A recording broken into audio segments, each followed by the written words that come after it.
What's up, everybody? Welcome back to another episode of Time is the Only Luxury. Today we have my king, Evan Hawkins, joining us once again. I hope y'all enjoy the show. What's up, buddy? How are you, king? I'm well. How are you? I'm well. I'm very well. Well fed and very happy, and a boy on the way. That's what I like to hear. Amen. All those things. Amen, baby. Amen. Send the jet. Send the jet. America, baby. America, baby. America. Well, thanks for agreeing to join me again tonight. I appreciate you very much making time for me. I wouldn't miss it for the world. Amen. Amen, my king. I appreciate you saying that. What's going on in your world? How's life? Life is good. Revolves around the family a lot lately. I hear We that. got a lot of kids, man. Yeah. I don't have a son. I mean, I do, but he's still in the womb. And Yeah. my life is already, pretty much dedicated to Queen K full time right now. And he's not even, not even here yet. You're a good man. I'm pumped, dog. I can't wait. That's what I was telling you. I need all the advice you got for me. What you got for me? We just packed the bag tonight. Thank you for the ideas that you texted. I packed up a suitcase. The jacket's key. All right. It gets cold in there. I bet it does. I'm telling you. I'll tell you a funny story. We had just gone in for Alex because she was about to go into labor with Sophie, and we were sitting there getting checked in by the nurse. And I was like, I remember my jacket this time, so I won't be cold. And they both looked at me like I was, like I grew in two heads, like I was stupid. Because, I was just going through this labor. I'm just like, and you're I don't cold. want to be chilly. Yeah, I want to be chilly. Oh, that's funny. Yeah, because I'm glad you did. I would hate for you to be uncomfortable. I mean, how big of a jacket are we thinking here? You said like a light. You said Like a a hoodie. light jacket, a Yeah, hoodie. like a hoodie. Like I wear my golf jacket. Okay, all right, All right. It's cold in there. I mean, I get pretty cold anyway, so you're gonna want a jacket. All right. Thank you. I don't have a jacket in there. They got blankets and stuff, but they're not really for you, and you're gonna want to move around. Right. Light jacket. All right. Light jacket. I got everything but that. A hoodie. A hoodie. Yeah, I got a hoodie. 2 of them. Then you're over prepared. I mean, they told us to be prepared for 2 days, 2 nights there, is what they said. That's true. They said you need to be prepared for 2 nights, but we're only like 10 minutes away, so. Yeah, Alex sent me home a couple of times. We had Leela. Mm-hmm.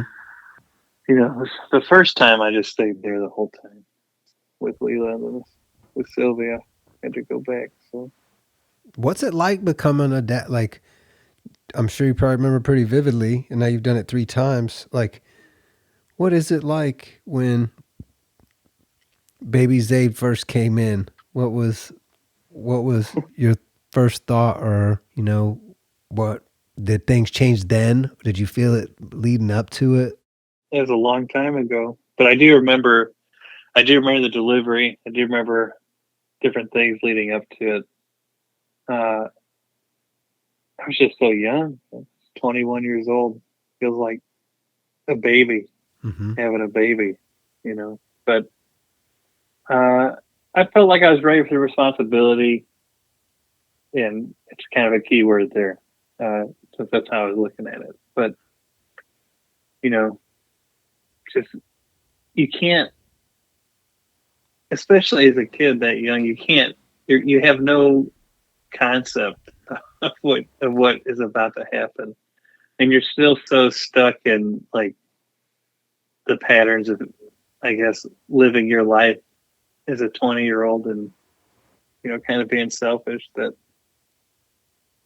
it's just so far beyond anything that you can wrap your mind around at that time, at least for me. But yeah, the day he was born, Everybody was speaking Turkish because this is in Turkey. We were at a Turkish Oh yeah, hospital, and I didn't fun. Wow. understand anything that was going on. And I was Wow. just like, Smooth delivery though. no, Oh it wow. was not. Wow. I was like all my emotions just shut off the entire time. Uh-huh. I was just like in shock, I guess. I don't know, or prepared.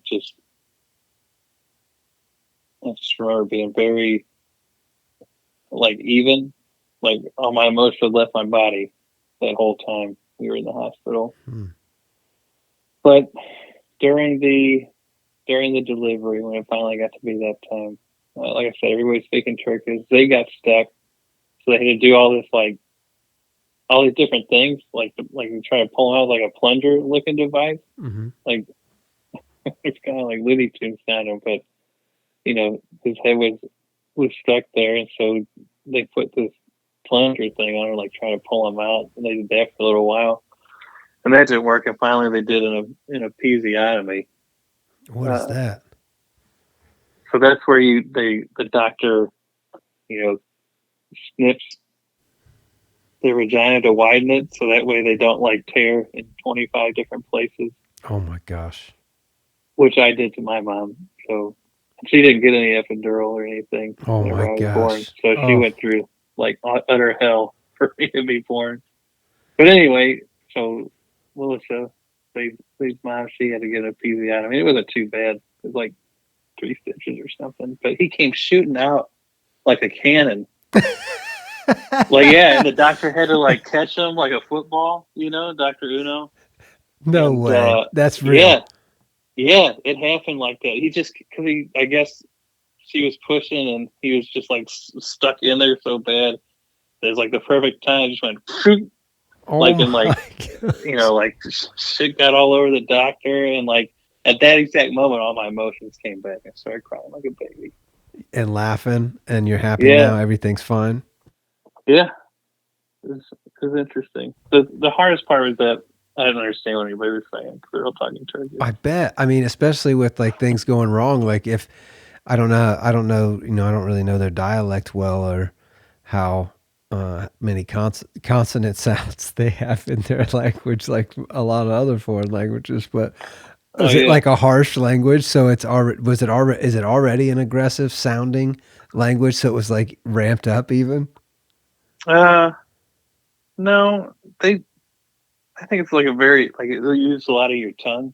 Uh huh. Turkish does. Mm-hmm. A lot of its root is from Arabic, and depending on where you're at, you get more like some of their like the H's and stuff like like Say something. You speak it.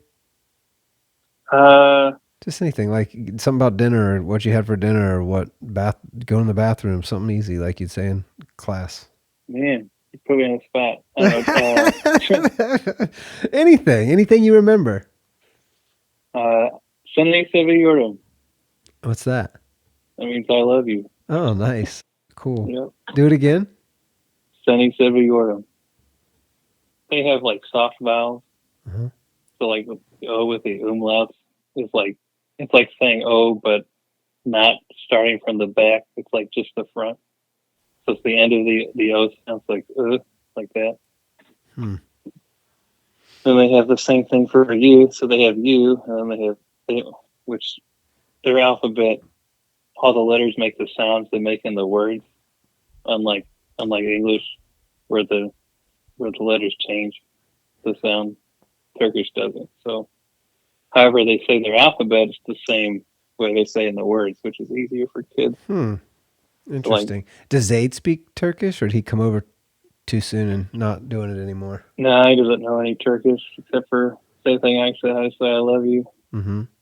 So their alphabet's like A, B, C, J, T, E, F, G, Yumuşak, H, E, I, J, K, L, M, N, O, U, P, R, S, Ş, U, U, R.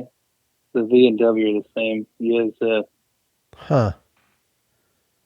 And did you speak it a lot better when you were over there all the time? Were you like oh yeah, a good when you're speaker? immersed in it, you can talk it. You Mm-hmm. pick it up better.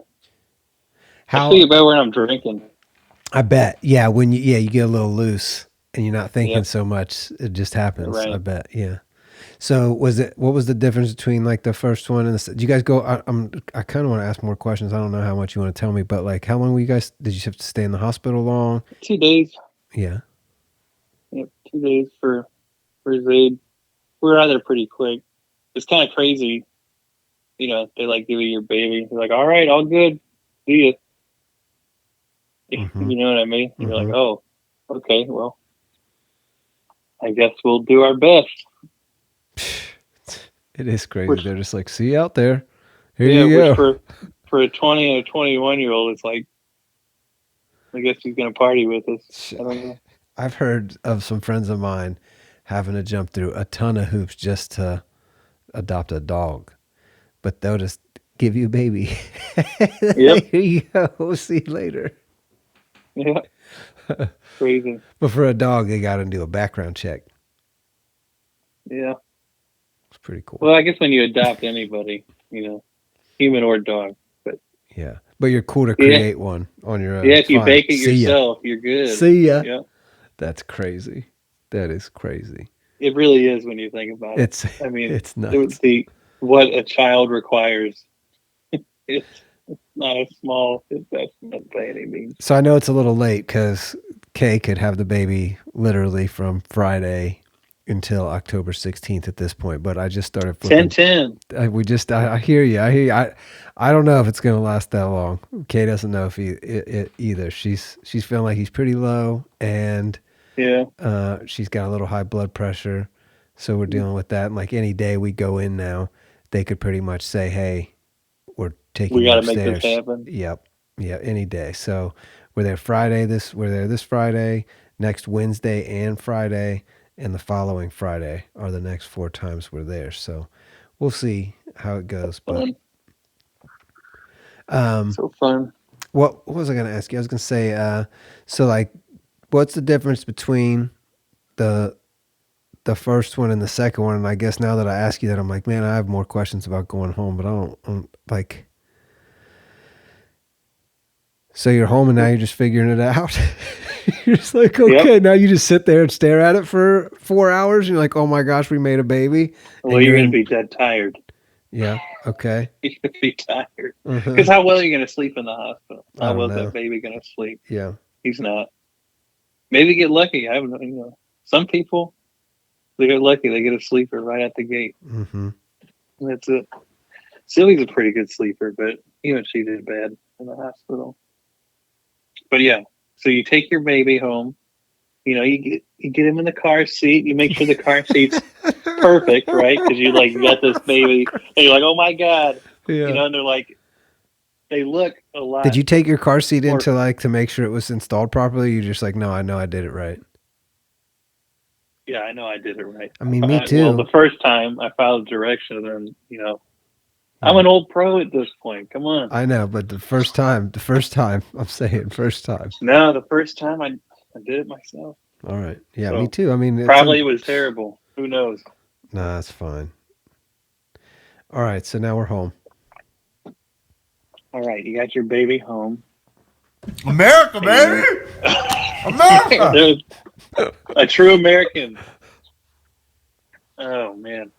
I don't know. I'm so tired every time. Yeah, okay. You got your baby home? Yeah. You're, I think Kay's probably just going to be holding him a lot. Mm-hmm. I think so, too. That's I think that's how it's going to go. and you're like kind of useless as a dad. You got to be like, what do you need? So you keep doing what you're doing where you're like, what do you need? You shouldn't be doing that the whole time. You're going to be holding them sometimes. That's what I keep hearing. You guys are doing breastfeeding or what? Yeah, she's trying to go a whole year. So that's her goal right now, at least. She'll do it if she wants it. Yeah. It's only a matter of follow through, tenacity. Yeah. Yeah, she wants to do it. She's all you're willing to put in the work. And if it's something you want, especially she's been reading how much better breast milk is than everything on the planet. She hasn't even got her nails done. since she's been pregnant. Like she ain't doing nothing. She's cut out all chemicals, all There you everything. go. She hasn't done any. She doesn't do anything. We even lately we've been cutting out all salt. I've been cooking her plain chicken, plain broccoli, plain Wow. asparagus. She just had her first meal tonight with any flavor whatsoever since last Friday, and it doesn't seem like it's the food. It just seems like it's the pregnancy causing the high blood pressure because Yeah. like she's eating perfect for days and it's like still getting higher, and we're not worried. Like it's not that high yet, but it's it's getting close. It's all gonna be fine. Yeah, it is gonna be fine. She's Yeah. got an extra Yes. liter of blood or 2 liters of blood in there. So Yeah. it's fine. It's She's. all good. I don't even know if I should say how much weight she's gained on a live something I'm gonna put into the world, but I will. I will just for any other moms out there that hear this. Kay has gained 50 pounds, and The upper end. and supposedly Kane is pretty big. We'll see. Kay feels like he's stalled out at growth, not stalled out, just plateaued. Yeah. She felt like he was getting really way too big, and now she feels that he's pretty much either done growing at that rate or just growing very slowly or something. But How many weeks are you at? 35. Man, see, usually your first pregnancy you go longer. Yeah, they won't let 41, her. 42. They won't let her Yeah. because she's a little older. She's 36. I was gonna say, is it a geriatric pregnancy? Yeah, it is. Oh my I hate gosh, that they she's say gonna be that. so mad. She's gonna be so mad. That I said geriatric. Sorry. And 50 So that's what they call it. And that's I over love like you, Kay. if You're you're over beautiful. like 36. Mm-hmm. Like that's the cutoff. Yeah. Crazy. And it's been pretty cool though because we do extra anatomy scans. They're just more precautious. It's nice. It feels like a more thorough, not more, because I don't have any experience, but it definitely feels high touch. Oh, I'm sure it is. So, I'm sure it is. and that's what we've heard from Kay's friends is that were younger than her is it been a little more high touch throughout the whole thing, and now it's really ramped up. So, we'll see. Oh, I got another story for Yes, you. please, anything. I'm listening. Okay. So this last pregnancy with Sylvia, I got to do something that I'd never done before for pregnancy. Like we went in that day before Alex was going to go. Like she thought she was having contraction, and she was, but they subsided or whatever when we went to the hospital. Mm-hmm. And so they were like, okay, let's see, let's check in. I got this I guess OB nurse that was in the military. Mm-hmm. The nurse in the military, whatever. So he's like just super chill, super cool. He's been doing this for like 40 years or 30 years or some shit. And he's like, "You want to feel the head?" I was like, "What? I can do that?" Like while it's still in the, in the placenta. He's like, "Yeah." So I got to feel her head while she was in there. Wow. It was the craziest thing. Yeah. He's like, "Here, put a glove on." I was like, "I can't. Is this illegal?" And I you put just my like hand tickle way her up head, in like here. Yeah. What? Yeah. It was crazy. I was like, "This baby's coming tonight." You put your hand way up in there. What's way up in there? Like way up in the vagina, like you're mad. Your knuckles deep. Like you're. Yeah, man. Oh wow. I'm way up in there. Wow. Oh my gosh. It So was this awesome. doctor has done this 100 times. Well, it was a nurse. It was like a nurse. Okay. Yeah. And he was like, "Yeah, whatever." Whatever. Cool. Yeah. He was the chillest nurse I'd ever met. Oh man. He's like, "Yeah, you young guys need to get, you guys need to do your thing and be more into the experience." I was like, "Yeah, I'm in. Give me the glove." Give me the glove. I'm going in. Yep. That was very surreal. It's one thing to like be there for the birth, which I had done, but to like cop a feel before. Yeah, it's pretty special. Also really special. I've never heard anybody say that before. That's really special. Yeah, I still wonder if that's like permissible or if he just didn't care. What if I poked it? What if I like? I don't know. Who knows? Anything. They have like a soft spot, like their head's not all the way closed, right? Yeah, exactly. I don't know. not a doctor. I work on computers. I'm just poking around. Yeah, you want Yeah. poker? Yeah. What? What are you talking about? Not to get too off topic, but yesterday went over to my brother's house, and his daughter, my niece, is now speaking pretty fluidly, and is so it's the Love first it. time I've hung out with her that she's a person, like has a real personality that you can see, and she's funny and has opinions and doesn't can definitely express herself of what she's trying to say to you, and it was very fun to be I around bet. her, and that's the first little kid I've been around to watch that happen for. It's beautiful to see You're them getting come all to the life. training I before am. your Yeah, I boy got gets born. You're Brant. lucky. Yeah, I You're got getting all the Brant. training. Had Brant for 9 years, but I was in California for 6 of those years. So I was only here like when he was born and as he was a baby, and then I didn't really get to know him again until 2021. So he was 7, and I saw him, at Christmas and stuff, holidays, but not all the Yeah. time. It's fun. I'm excited.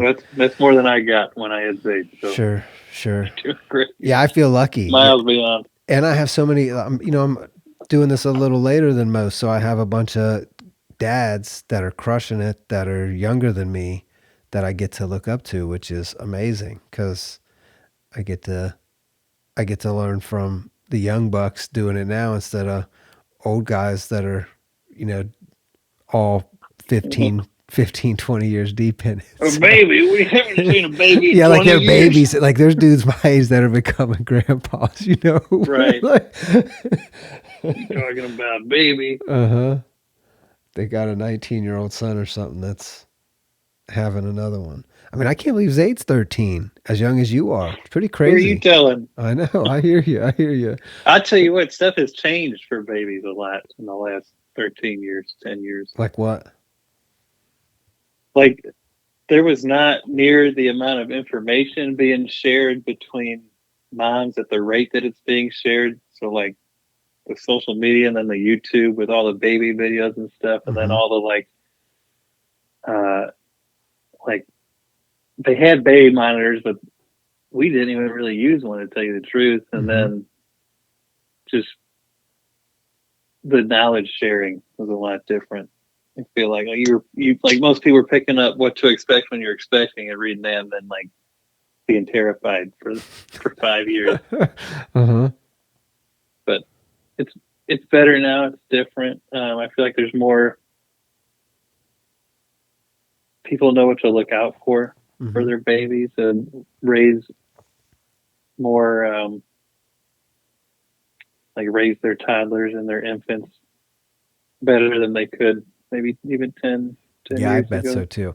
And I think people are really starting to notice how much being present matters. And at least in my life, and I know that's because I'm surrounding myself with awesome people, but like it seems that the parents that want to be parents, seems like there's more of them now than ever. And Yep. it's very easy to choose not to have a child. There's not nearly as many accidents today because that's absolutely the drugs are better. Yep, and that's another good thing, having mostly wanted children out there. I'm pumped. Future's bright. It's a bright Amen. future. I can't wait. I'm pumped. Parents are better. Yep. Kids are better. They're going to be better parents and kids. If we can make each successive generation just a little bit better, emotionally. Do you think that's what's mentally. happening now? Do you think like there's just the pendulum swinging and these kids having voices for the first time? Is that what we're seeing with the youth now? We're actually hearing them for the first time instead of never hearing from us because we didn't have a voice or X or whatever it is. Well, I think it was more, okay, so now I think it gets better with each generation, like dads, and there's more information shared, and dads are taking a bigger role over time than they used to in the past.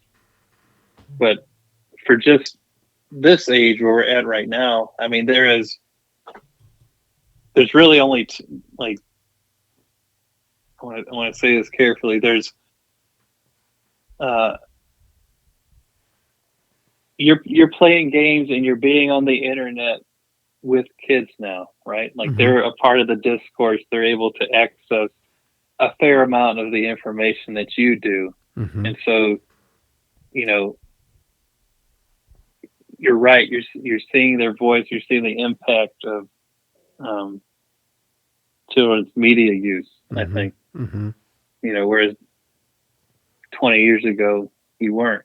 Yeah. Right, because they were in their own they're in their video game, sports, school zone, right? But now with social media, they're or even Fortnite. Brant's hanging out with us, exactly all the time and live. Yeah, you're right. That is a big deal. It's a huge deal because there's before the internet or before the communal technological town square, and then there's after. And the only thing stopping kids from being in there, at any age, 4, 5, 6, 10, 15, is their parents saying, you can't be in these places yet. And there's not a lot of stopping that going on. So,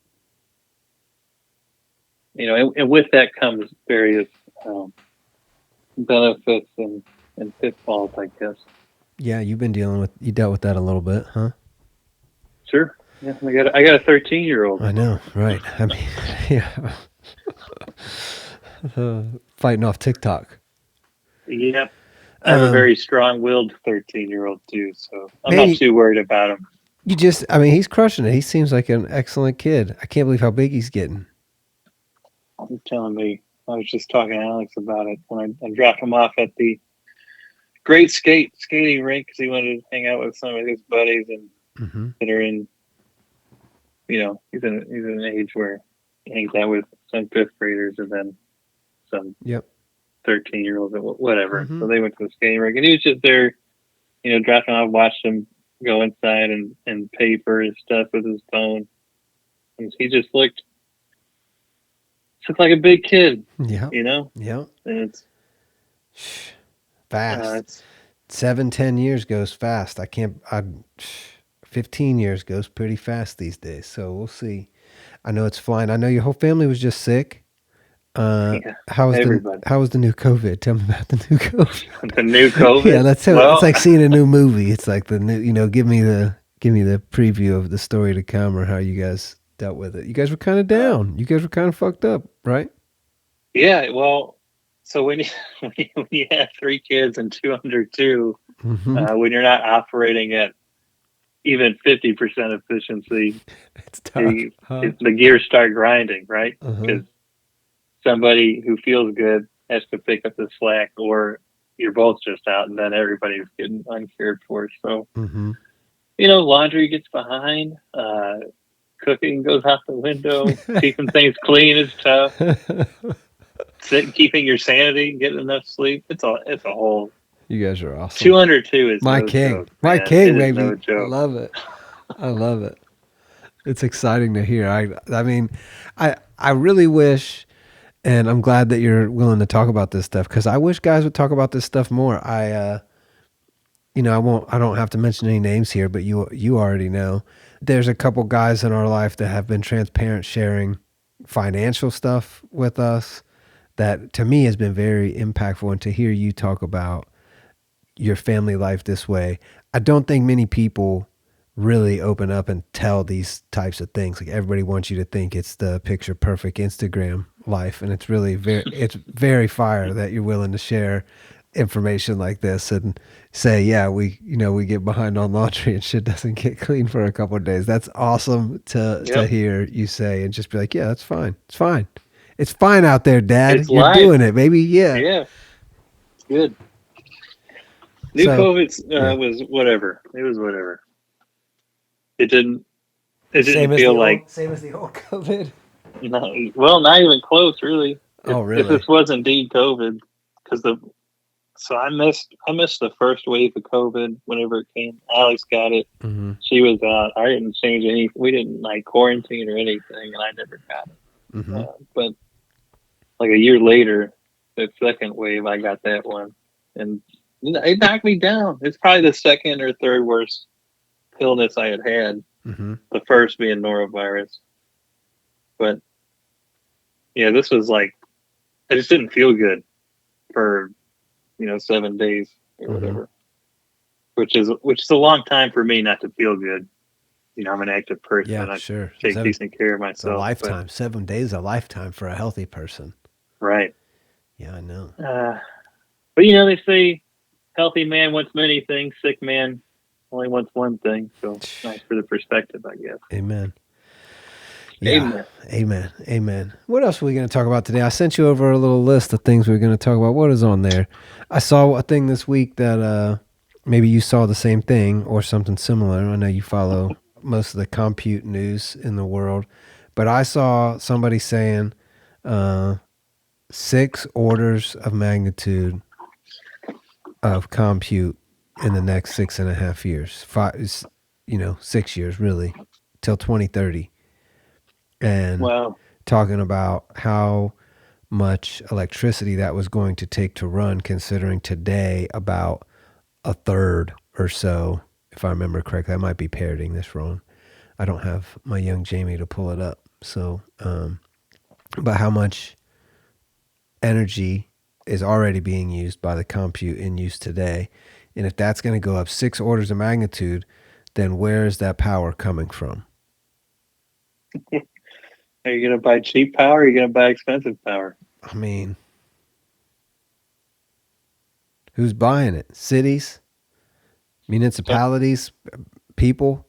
Are people building it and just going to take it from the city? I mean, are we building, is this solar? Is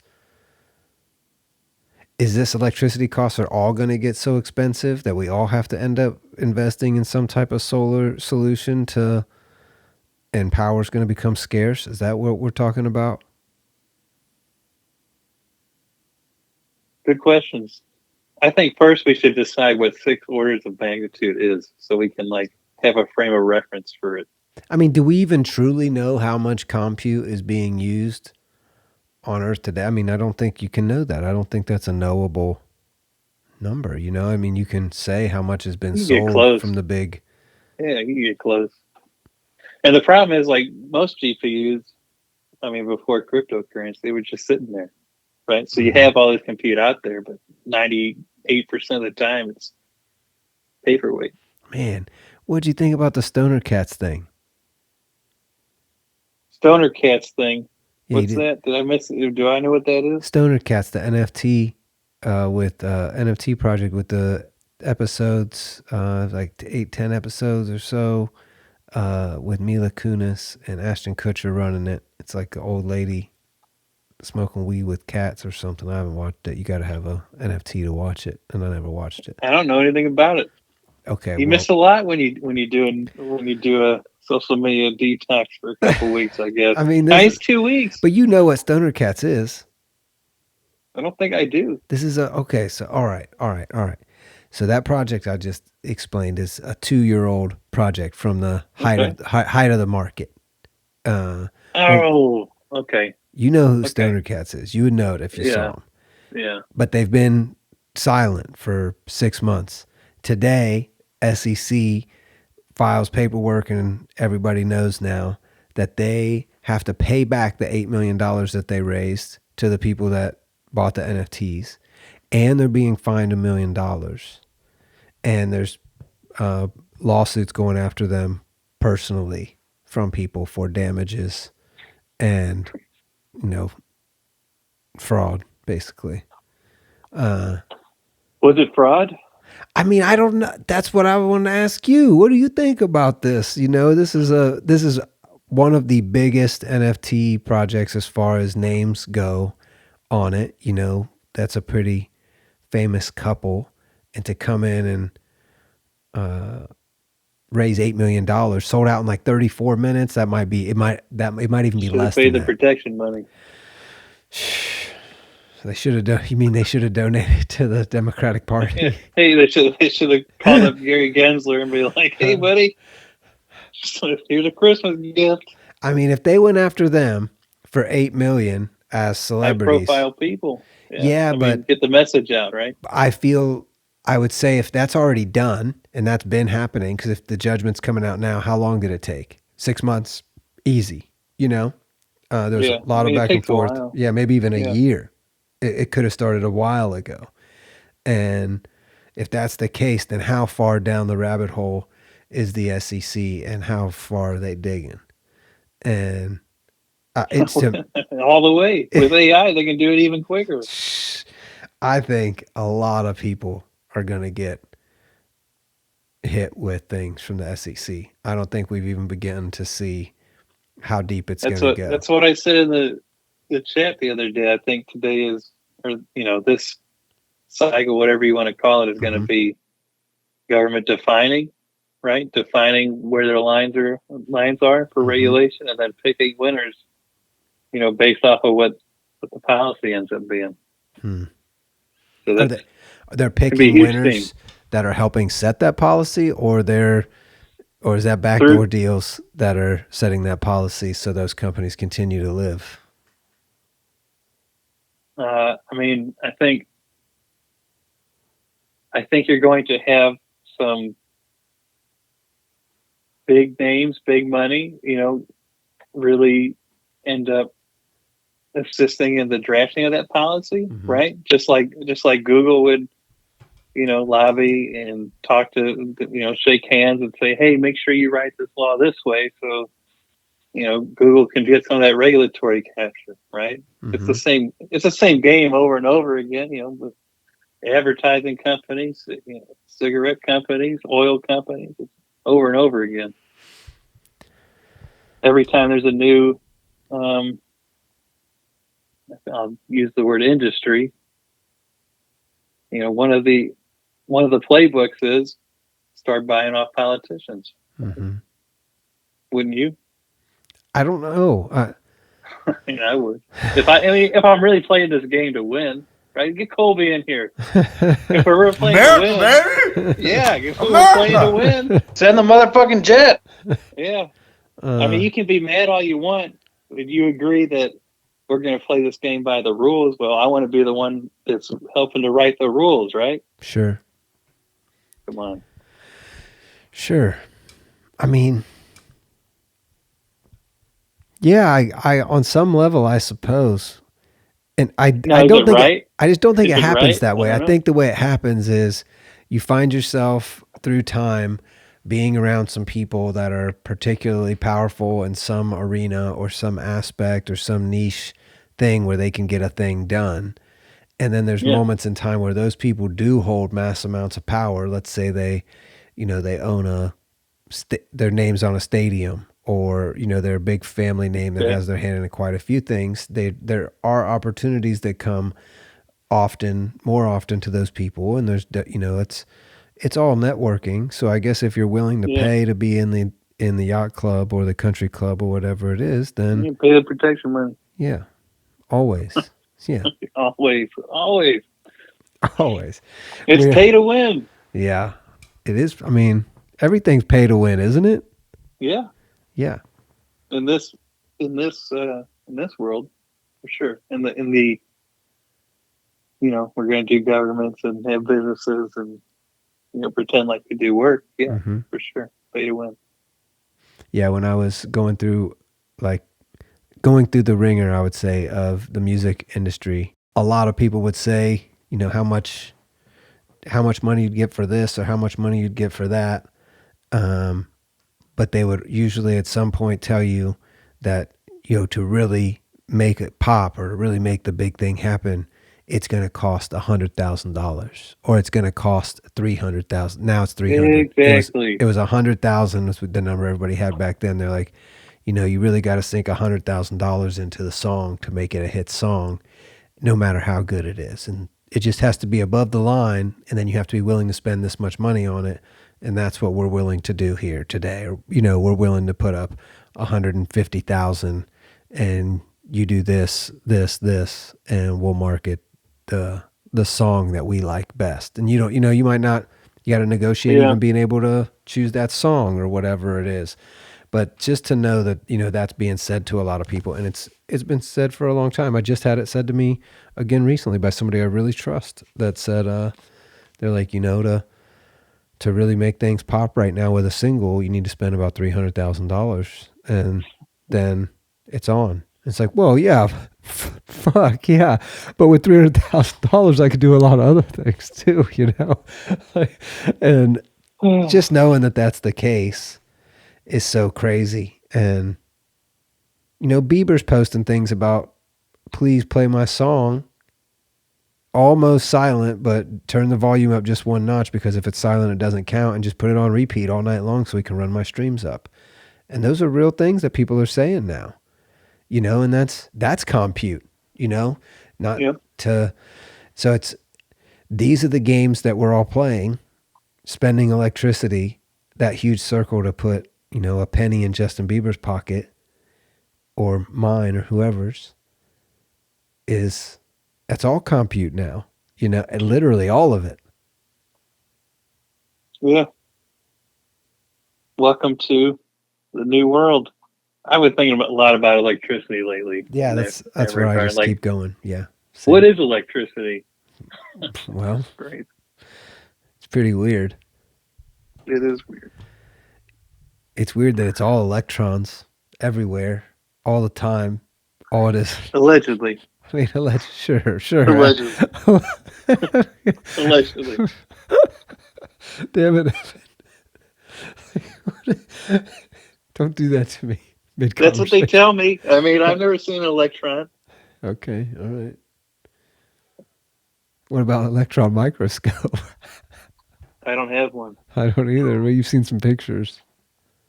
Who knows if those are real? Did you see that picture of the yin yang entangled particle thing? What? Yin and yang. Is this a recent thing? Yeah, last couple months, I think. Hmm. Let me pull it up. Hold on. Yin yang. We got to talk about it. Okay. All right. Quantum yin yang shows two photons being entangled in real time. All right, I'm looking it up. Hold on. Well, how can they take a picture of? Scientists have used a first of its kind technique to visualize two entangled light particles in real time, making them appear as a stunning quantum yin yang symbol. The new method, called biophoton digital holography, uses an ultra high precision camera and can be used to massively speed up future quantum measurements. I don't want to read the full article. So they got this picture of two entangled photons, and it looks exactly like the yin yang symbol. I mean, is that surprising to you? Well, I'm kind of like, well, how can they do that? Like, depending on how they took a picture, couldn't it look like anything?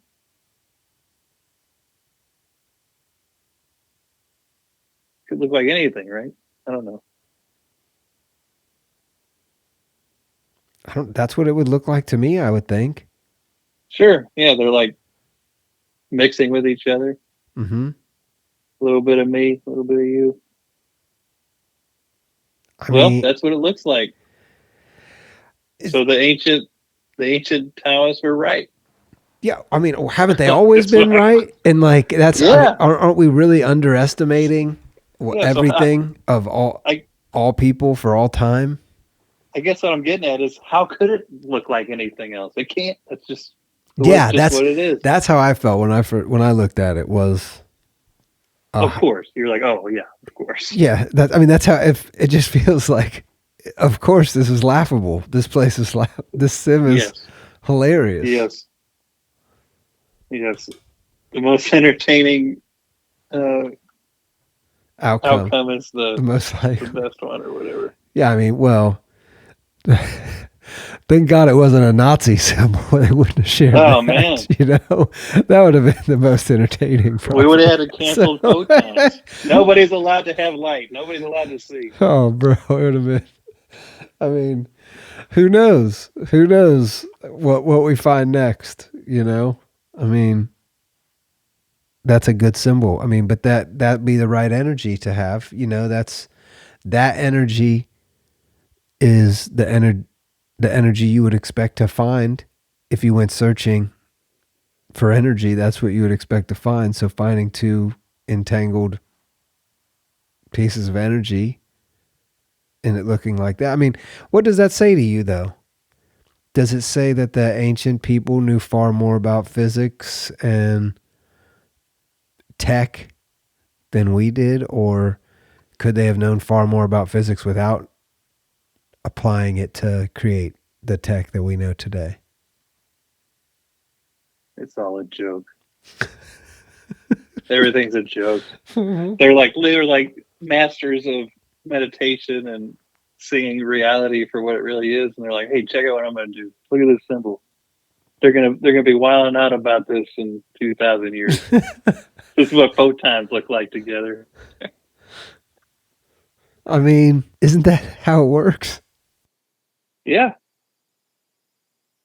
I guess we're just trying to. Science is just trying to prove what we already know. I don't know. That's how. That's what I think. That's what I.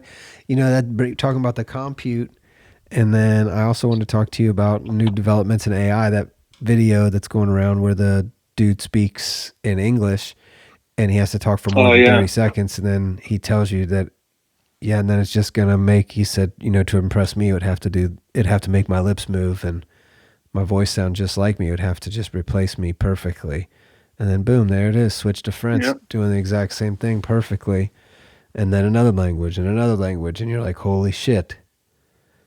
That is different. It's here. That is different. Now you were telling me how bad AI is. No, it's not. It's garbage. But so I wouldn't even say that this is the impressive part is the quick audio translation. I love the audio. The face, what's the deep fake face is not that big of a deal. I mean, that's not an advancement in AI. We were seeing super fire deep fakes in 2019. Two things together. Yeah, the two things together, and flawlessly together is very nice and also very worrisome because of how nefarious they're going to be able to be in the near future and how quickly people are to react. We're not far away. We've already seen it. It's already happening. The one that made the rounds probably 2 months ago now, maybe 3 months ago, was something happened and the stock market crashed. And it was a fake image and AI generated prank of sorts. Oh, yeah. I mean, so if that's coming on a major scale, what does that really look like? I'd say it's already here on a major scale. Okay. I mean, but when's the last time we saw something fake? When's the last time we saw something that was damaging? When's the last time you saw something real? Huh. Yeah, I'm just, Is that years? Are you thinking years? I'll tell you this. I have been feeling lately, and I know it's a silly thought, but I've been playing with the thought of for the last 6 months or so, and I've tweeted it. I have tweets that are probably more than 6 months old of this, and I've brought it up to you before. How likely is it that the superstar musicians of today that are cranking out hit songs are doing so using teams of people and AI, and they don't even really have to perform anymore? And it might be laughable to somebody listening to this, but the Drake Weekend song "Heart on My Sleeve," the AI song, is nominated for a Grammy because the labels decided to push that song. But it's a good song. But the reason it's eligible for a Grammy technically is because it was written by a real person. And that's why I say teams of people, because anything that's good today still requires the talent of doing what would actually hit the public to be a hit. It's not, AI is not churning out hits yet. People make hits based on timing and cultural awareness and the hotness of the artist at the moment.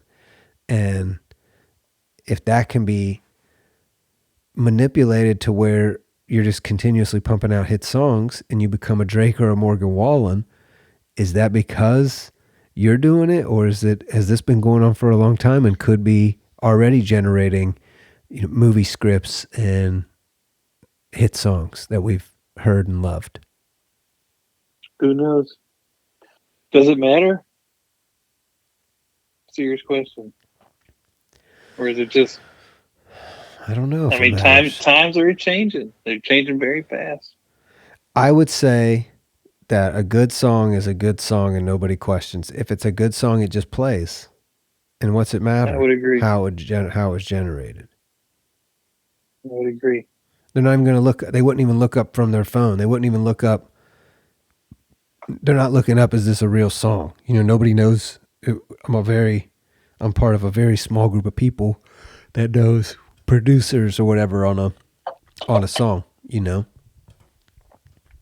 Now apply that to the fake AI generated news articles and the deep fakes and the what's really going on around the world. And can I create an event that reaches enough people to move, Tesla stock 3% and get, a huge payoff on it? Do you think there's AI models that are giving great answers to a question like that? Of give me a high level way to manipulate the world in order to create a stock jump? Has to be. Fuck me. Already. And has to be before. We're late. We're late. Like 2018. Yeah. Like 2018, which is a very interesting year. Mm-hmm. And I think that's something switched on in 2018. Something got turned on, or a bunch of different things got turned on. I don't know if it's all in my head. No. I don't know if it's all in my head or if it really happened, 2018 was a big year for me too. Very big year.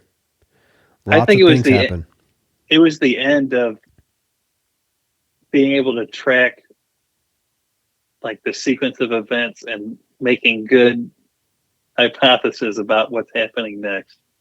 I think that's one of the things, right? Like I think prior to that time, it was easier if you were paying attention to have like kind of a finger to the pulse, so to speak. Yes. And now it's like somebody threw all when the Chinese, like the divination ritual where they throw all the sticks in the air and however they land is how they determine what's going to happen next. They're all the sticks are in the air right now, and there's no way to tell what happens next. I agree with that. I mean, I wrote Time is the Only Luxury. Jamie and I had an idea for a book kind of about Ohio, and I started going down a rabbit hole of finding things out about Ohio. And as I started to go, I found just some things I wanted to really do deep dives of information on, and started making a list of topics that I really wanted to explore and learn about, and just started checking them off and writing about them. And I felt at that time, I know it sounds weird, but it sounds like I really just knew exactly what the future was. I could see it so clearly. I knew exactly where everybody was going. And I would say that has played out about until now. But for the last 2 years, I've been telling you, I don't have any vision of what happens next. I know things that I want to bring to life, and I have very clear visions, very crystallized visions of things that I know that I will personally be able to accomplish as long as God grants me the time and energy and faculties to do so.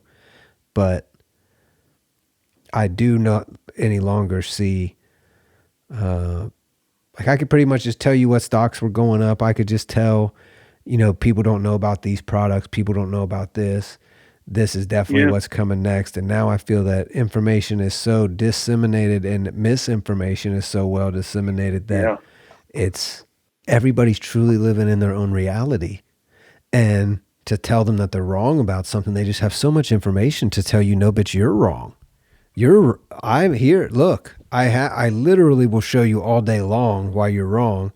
And that's why it's pretty interesting that some people in the media right now won't show that the other team is wrong. It's more like sweep it under the rug, just keep the same talking points and keep going, as opposed to, no, here is hard information and details on why you're wrong and how these things are working or these things are advantageous to the communities that we're all a part of. But that's not what's happening. And it seems like that's okay. It seems like people are just okay with that and just fuck it. Just keep going. Gotta go to work tomorrow. Got bills to pay. Who gives a shit? Yeah, Rick's doing the first. Yeah. Yeah. Man. It's always been this way, though, right? Yeah, I guess so. We're going to talk about the economy. I mean, so it's always been this way. I keep saying I've seen a couple videos of it, so it's not my idea, but the seed was planted, and I'm definitely running with it. This feels. I don't know how anybody could say this isn't a depression. Well, they're saying it. That it's not, or it is. Okay, so the first rule of depressions is you never talk about depressions. Uh-huh. Right? That's like you can't.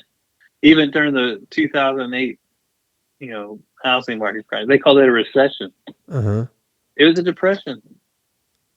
I mean, according to stats, you would say? Yeah, I mean, it was people were losing their jobs left and right. People didn't know what they were going to do. I mean, major, all the red lights went off back then.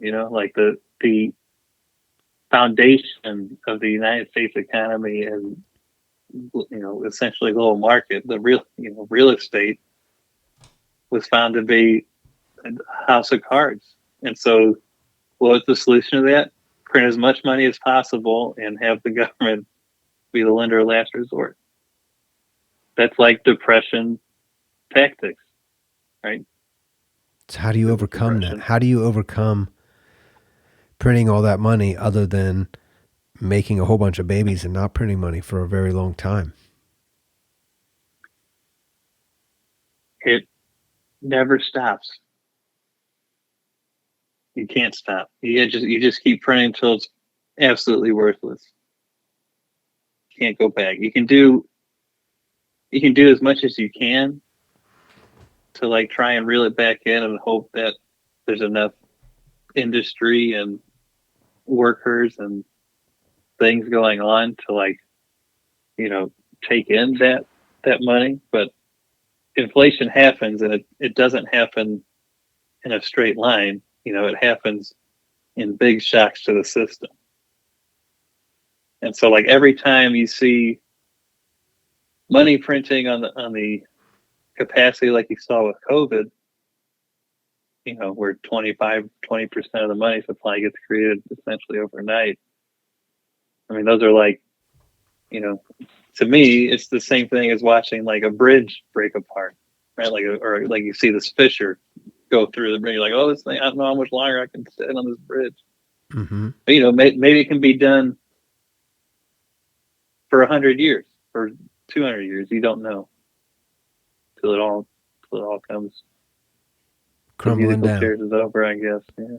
Is that what you think's happening here? I don't know what's going on.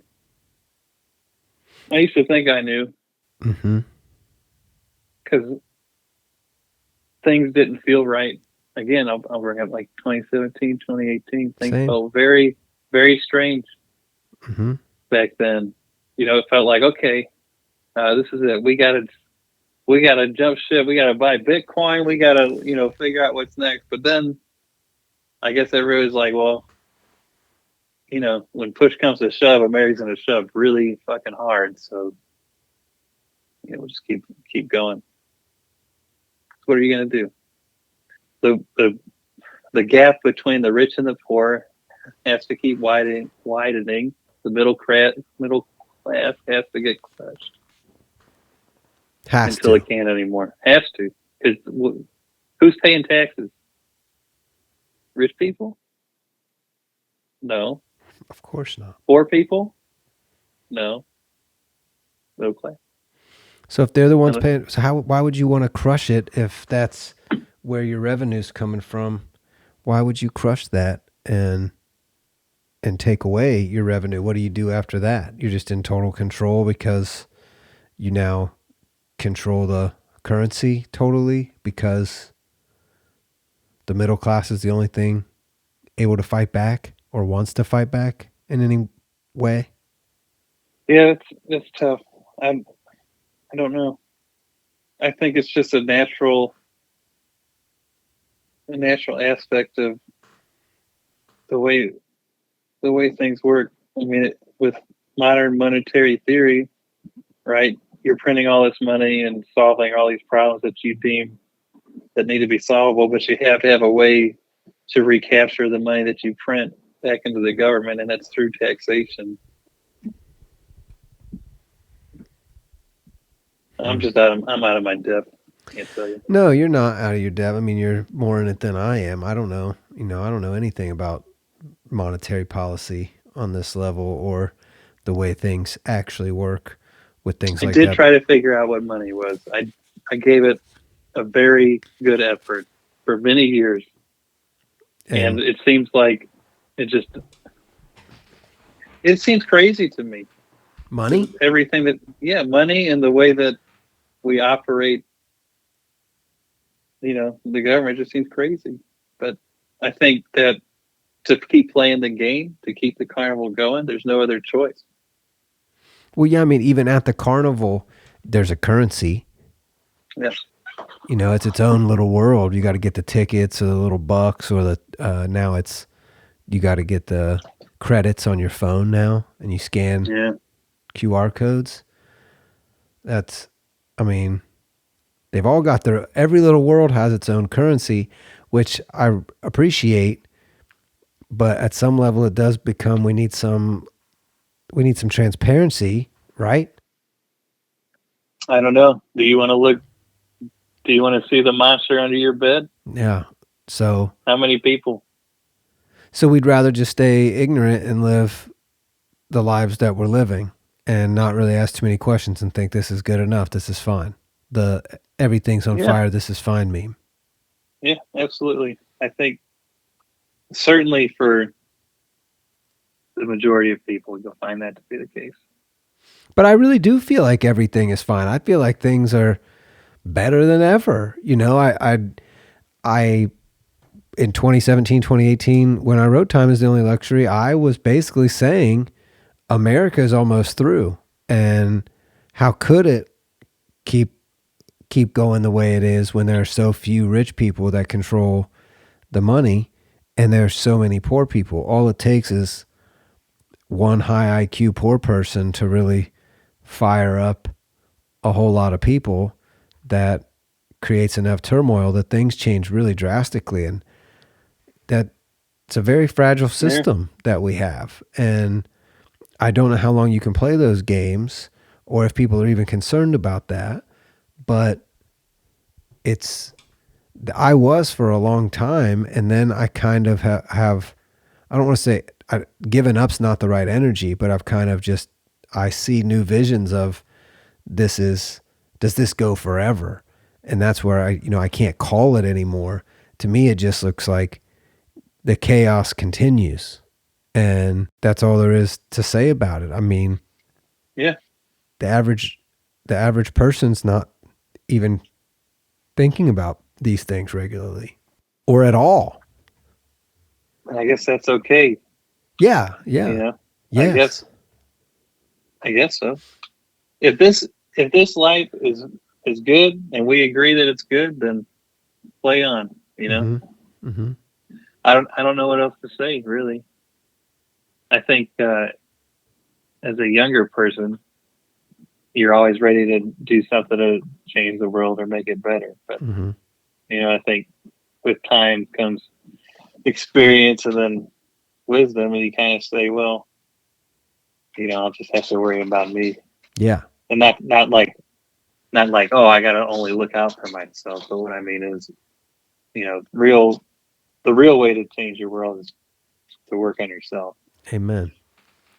That's what changed everything for me. I just decided, all right, well, I'm going to stop looking at things in that light and start looking at them in the, there's nobody on Team Cam other than Cam, really, at the end of the day. And Team Cam includes Kay and Kane and other family members around me.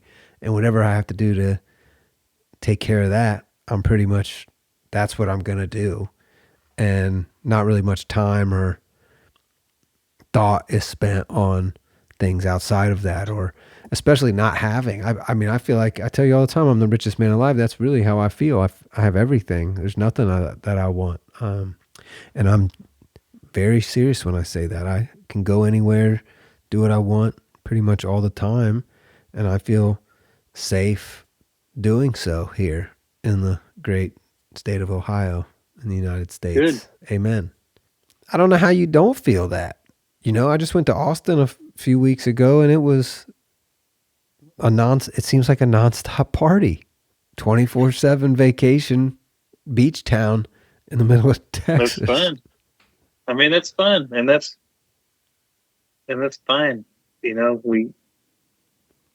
It's really only frustrating or bad when you want to take a look under the hood and be like, I don't know how much longer this engine can keep running, but run it, baby. I don't know what else to say. My life is beautiful. I said it before. I'll say it again. I live a very beautiful life. I think I think we all encounter injustice all the time, whether we're paying attention to it or not. I think, systems, unfortunately, eventually fail, for one reason or another, either time or technological progress or, human nature. But is it the system failing, or is it the people running the system failing? Is it socialism doesn't work, or is it the people in control of the socialism don't work because they want to be totalitarians or whatever it is? I'm not asking that facetiously. I'm seriously asking what your opinion is, because I've heard that a lot, but I've never really heard any real good takes onto why that couldn't be the case. Well, it's got to be both, right? I mean, this. Okay, ask your question clearly again for me. You're saying that these systems always fail, and there's still a king of England, and there's been a. How much power does the King of England have? I don't know. I mean, truly, and how much of it is? How much power does the president have? I don't know. I mean, power's a tricky word, and it's a tricky substance. It's a tricky thing to wield. Moment to moment, a lot, depending on the situation or what could happen. I mean. Well, I guess if you like Bitcoin, you like distributing the power.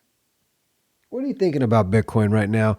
I keep seeing that the main argument that the BS VCats are having against Bitcoin right now is that they really truly believe that they're going to change the 21 million tokens. Do you think that's going to go away? They're saying they've made so many other changes. Why would they not change this that allows them to keep that allows some key figures to continue operating and extracting money for the. You think they're going to introduce an inflation rate into Bitcoin? I mean, are they? I don't know. Who's they? I don't have the core developers, the core devs, or who? Yeah, I mean, that's. What are they incentivized to do so? When do they become incentivized to do it? It's just code, Mm-hmm. Just like the Constitution is just a written piece of paper. Mm-hmm. It's our agreement that things are or should be the way they are that keeps it running. It's Bitcoin's a game, and I think what Bitcoin is going to do as time goes on is morph to meet the needs and the sensibilities of the people.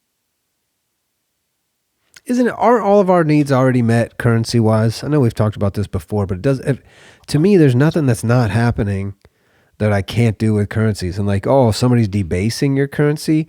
That I know it's a arrogant thing from a white American male to say, but like, if you feel that your currency or your government is that nefarious and they're doing it in a way that is really harming you, why not just leave? And there's, I'm sure some activist or refugee activist would say, you don't know what you're talking about. You don't know how hard it is to get into somewhere, whatever it is. But I mean, whatever it is, you're either going to have your life force energy stolen from you, or you're going to go somewhere else. I mean, that's a pretty easy decision to make. And I know you can say it's hard for family or whatever. We have kids, whatever it is. My family did it. And most families that came to America did it. My family only did it three generations. So my mom's grandma was the first to come over here, and they came over on multiple ships, had to send money back home, had to come over here and work and save money to send back home to get other people over here, and got some people job offers here to get them here, and that paid their way. Just everybody has a very unique story of how they got here, and it wasn't easy. And it's not supposed to be a cakewalk, to change your life like that. And that's why do we need different currencies to meet these needs? Like, are all of these currencies truly developing because of market conditions? Can we really say that when any human being can just fire up a token that's Sonic Obama Inu? Well, that's a positive or whatever. Right? Sure. That's a positive, because now anybody has the power to create money out of thin air, essentially, as long as people agree that there's value in it. That's something that nobody used to be able to do, especially and have it broadcasted to the entire world. Sure. And get participants from it, anywhere. That creates a much more competitive landscape than anything we've seen in the last 10,000 years. So I submit to you, sir, that not only is there a need, but it's a natural evolution of this game. Mm-hmm. So basically, now the U.S. dollar, if something like Bitcoin wasn't here, mm-hmm. that everybody in the world's able to interact with and look at, would the Federal Reserve be as interested in getting inflation under control over time? Because they know they're competing. A question. Yeah, absolutely. And you don't want, Bitcoin is still tiny, tiny compared to many other things. But I mean, it is the most. It's truly a canary in the coal mine for inflationary pressures, right? And not like, oh, we're at 20% inflation now, Bitcoin's trading at $60,000. It's a barometer on the market participants' feeling towards inflation. So it's actually a very strong signal. Are you still DCAing Bitcoin? Yeah, I buy Bitcoin every once in a while. Really? Yep. I just feel like it's compromised, the BTC as we know it. And I think a lot of the people holding a lot of them, nobody's really even paying attention to it or cares. It was just a hedge bet that was made years ago that is paid off mentally, if nothing else. If they haven't cashed anything else, they know that it has hit these numbers before. But I don't feel like those numbers were correlated to inflation. It felt like those numbers were artificial. So if everything, what's it matter if it's all fake and it's all inflated and it can all be, the money's just money. And if I have enough dirt, then I can manipulate the markets in some meaningful way. Seriously, whether that's land or whatever it is, you can do a lot of things with it. Doesn't that mean that it's all compromised? Just because there's incentive to do so, or do you mean because it's a coded currency that we can all access that it's a different beast altogether? It's definitely a different beast, for sure. But it's only as valuable as people agree that it's valuable, right? So right now, things that look really valuable are really high memory GPUs and NVIDIA stock. You know, and that's, you know, how much higher does that go? Why do people think that it's worth what it's worth right now? Not currently. I wish I did. Me too. I was singing NVIDIA's praises years ago. I know you were. I know. Before it did any of this, it was still high then, though. Yeah. Well, it felt high, but now it's even way higher. Well, 6 orders of magnitude higher. Who's going to be making that? You know, and that's. Let's talk about. I want to get. Yeah. Can we go back to that and talk about what an order of magnitude is? Look, why don't you Google it or Google? It's 10x. I know, but 10x. Google the article just so you have it in front of you. I'm going to look for it too. I'm actually going to look for it on Twitter where I saw it. 6. NVIDIA predicts AI models 1 million times more powerful than ChatGPT. That's not what I was looking for. 4 days, 6. Well, they have to say post deleted by the author. So was it fake news? Fake news. Maybe, but what I read did not seem like fake news. It seemed like it was as real as it gets, and that's that goes back to maybe AI wrote that article. Sure. You ever think of that? Sure. No, I mean, of course, AI is going to say that. Yeah. We need 6 orders of magnitude to compute. I need a bigger brain. Do you think there are programs running? I know there are, but do you think there are new programs running loose in the world that we have no idea what they are? Because I know there's been like worms before that have infected. I don't know if anybody's watched Stuxnet. If you haven't watched the Stuxnet documentary, definitely watch that. It is incredible. Have you seen it? I've not seen a documentary. I'm very aware of Stuxnet. Yeah, because I work in a utility industry. There's a very cool movie documentary. You should check it out. It's great. It's on YouTube for free, I think. But it just goes, about 0-day attacks. Do you think there's some program out there that's already written that's just waiting on the day that it can infiltrate a cluster of compute and do whatever it needs to do to become alive or take over the entire network? I don't know. I don't know what alive means. We're talking Skynet here? Yeah, kind of. I mean, aren't we? Is that what we're talking about? I mean, they're rolling out fake fucking aliens to us to keep us distracted today. So, I mean, what are we really? What the fuck is going on ever? Well, I think, that's right where they want you. Yeah, it's right where I am. Don't worry, that's where I'm at. Yeah. Well, how can you not be? You had to escape it. You have to sit in your backyard and take pictures of the sun. Well, so you're not then, because that's what you do. So you have escaped. So what's next? Well, I mean, should we be buying NVIDIA stock because it's going up 6 orders of magnitude in the next 6 years? Probably. I don't know. Why not? Who else is making if everybody's getting drunk Apple. off AI, who else is making? Yeah, well, you probably should buy Apple. Apple and NVIDIA own the world. Yeah. Well, the new world for sure. Intel out? Been out.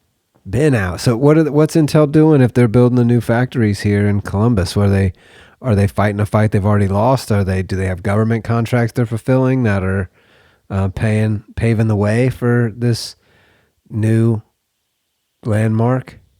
No idea. I have not heard any thing about Intel's.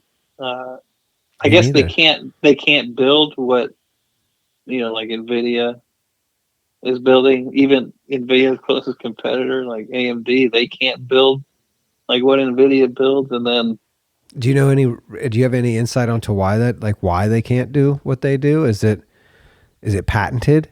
Is it? yeah, it's that, and like the talent pool for doing these things is super small. Mm-hmm. It's tiny.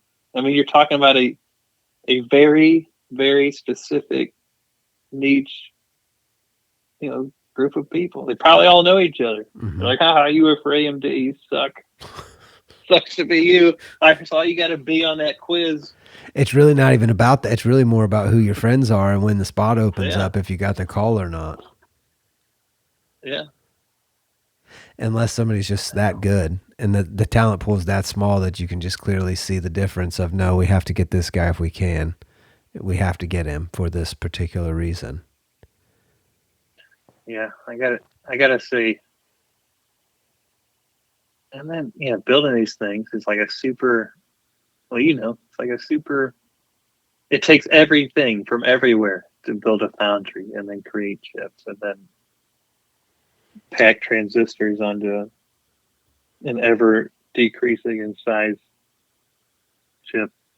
And then and then you have to figure out how to deal with power requirements. It's crazy. It is crazy. I would like to sink money into that, but for some reason it almost feels like cryptocurrency to me. It feels like some guy tomorrow could just say, no, everything you know about chips is obsolete. NVIDIA's done. I win now. And they have some new architecture that they changed and they figured it out in their basement and bam, we have some new NVIDIA's breakthrough Bitcoin. computing. Okay. Yeah, right.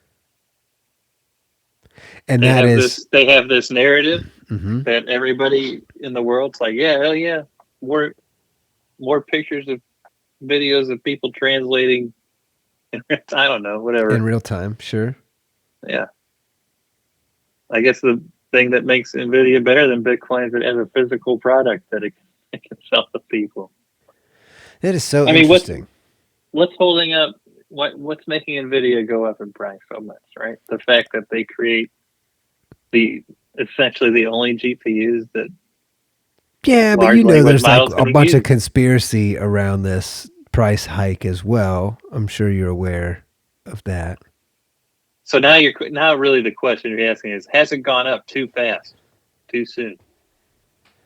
The reason they're saying it's went up so fast is because they are investing money into another company and they're requiring that money be spent to buy their GPUs. So them spending money as an investment is actually requiring their own product for the investment to be fulfilled, the contractual obligations to be fulfilled. So it's a win-win for them. But when you think about it, the way compute works, that should be the way that they should be investing in companies that require compute. Why the fuck else would they be doing it? Anything else would be outside of their business model, Yeah. Sounds smart to me. Yeah, it does sound really smart. Yeah. So, okay, did I just sell myself on NVIDIA stock and I just need to start buying NVIDIA stock now? I guess so. Fuck. It's so expensive. What are people buying on the next stimulus? There's going to be a next stimulus? Oh, yeah, of course there is. Really? Why wouldn't there be? I mean, in 100 years? You have to keep the poor people from rebelling. Really? You think that's crazy? Is that really a crazy statement? So I feel like it's just the way things are. That's a great they're leading question. Going crazy again. Lock them down. Give them $600. What do you mean? Would you? What would get you to lock down again? Would you lock down again? Would you gladly lock down again? Would you want to go back to hang out with the fam? Do I? 24/7. How do I stop people from locking down? What am I supposed to do? Bang on the convenience store door? Let me in! Let me in! Like, what am I going to do? If everybody else is locking down, Do you, I don't have a choice. do you What am think I that's going to even do? possible though today? As many people that have I been don't. awakened in this process, you think that people would It lock won't down be. It again? won't. I don't know if it'll be a lockdown, but it'll be something. It's always something, right? Do you know what was happening before COVID came out? We all locked down. Do you remember? Yeah, I do, pretty vividly. People were rioting all over the planet, Yeah. all over the entire planet. People were rioting, and then they said, "Oh, time out, everybody. Let's all just relax. You like your life. $600. Oh my god! All right, so now we're going even bigger conspiracy here that the reason for COVID was because the whole world was rioting, and hey, we can postpone this another 5, maybe 10, maybe 20 years if we You just. just said to me that it looked like Austin was a vacation carnival on the beach in Texas. It Why is. would we stop that? Yeah. Why would we close up shop? Just because some people in yellow vests are angry? Fuck, Evan. Are you kidding me? So I mean, this to me feels like America's up only forever. Buy Nvidia and Bitcoin and live a wealthy life. That sounds like what we've People don't discovered. like it because it's easy. Okay, it's we have to make everything really complicated, Mm-hmm. right? But actually, you can live a simple life and just I guess buy America, Nvidia, buy baby! some yeah, buy some America! GPUs, buy some Bitcoin, get some guns, LeBron James. whatever. If everybody's retarded, I'm sorry, I don't think I can use that word. Yeah. If everybody's retarded, the game's even easier. And let me tell you, people are not getting smarter. No, they are not. Oh, me included. Me too. Same. Yeah, I hear you. So what am I don't know. You know, part of running a society and like a truly good and just government is you know, the populace has to be well educated and understand, you know, the difference between right and wrong and what's worth fighting for and what's not. But if you inject, you know, misinformation in their lives all the time, and now they're fighting about things that are not in their best interest, and they don't even know what their best interest is anymore because they're junkies for tweet impressions or And that's likes been on crazy. It's been TikTok. really crazy to see how many people have switched what they're doing on X, trying I'm to out, man. impression I farm. cannot. It is I mean, wild. I know what accounts to look at, you know, for decent information, Mm-hmm. but I don't even care about that anymore. I'm just like, Mm-hmm. lately, I just taken a vow of silence on the Mm-hmm. platform. I just can't. It's just, it just gets stupider and stupider. Mm-hmm. Remember when Tucker Carlson did his little interview thing with Trump, and he said like Oh yeah. probably 10 words, maybe 10 sentences the entire time. Sure. One of the sentences that Tucker Carlson said was, "I'm not a conspiracy theorist. I believe everything I hear." Yeah. Yeah. I remember What a saying that. genius. What a genius. It was brilliant. Yeah, just believe it all. Just believe it all. Is space real?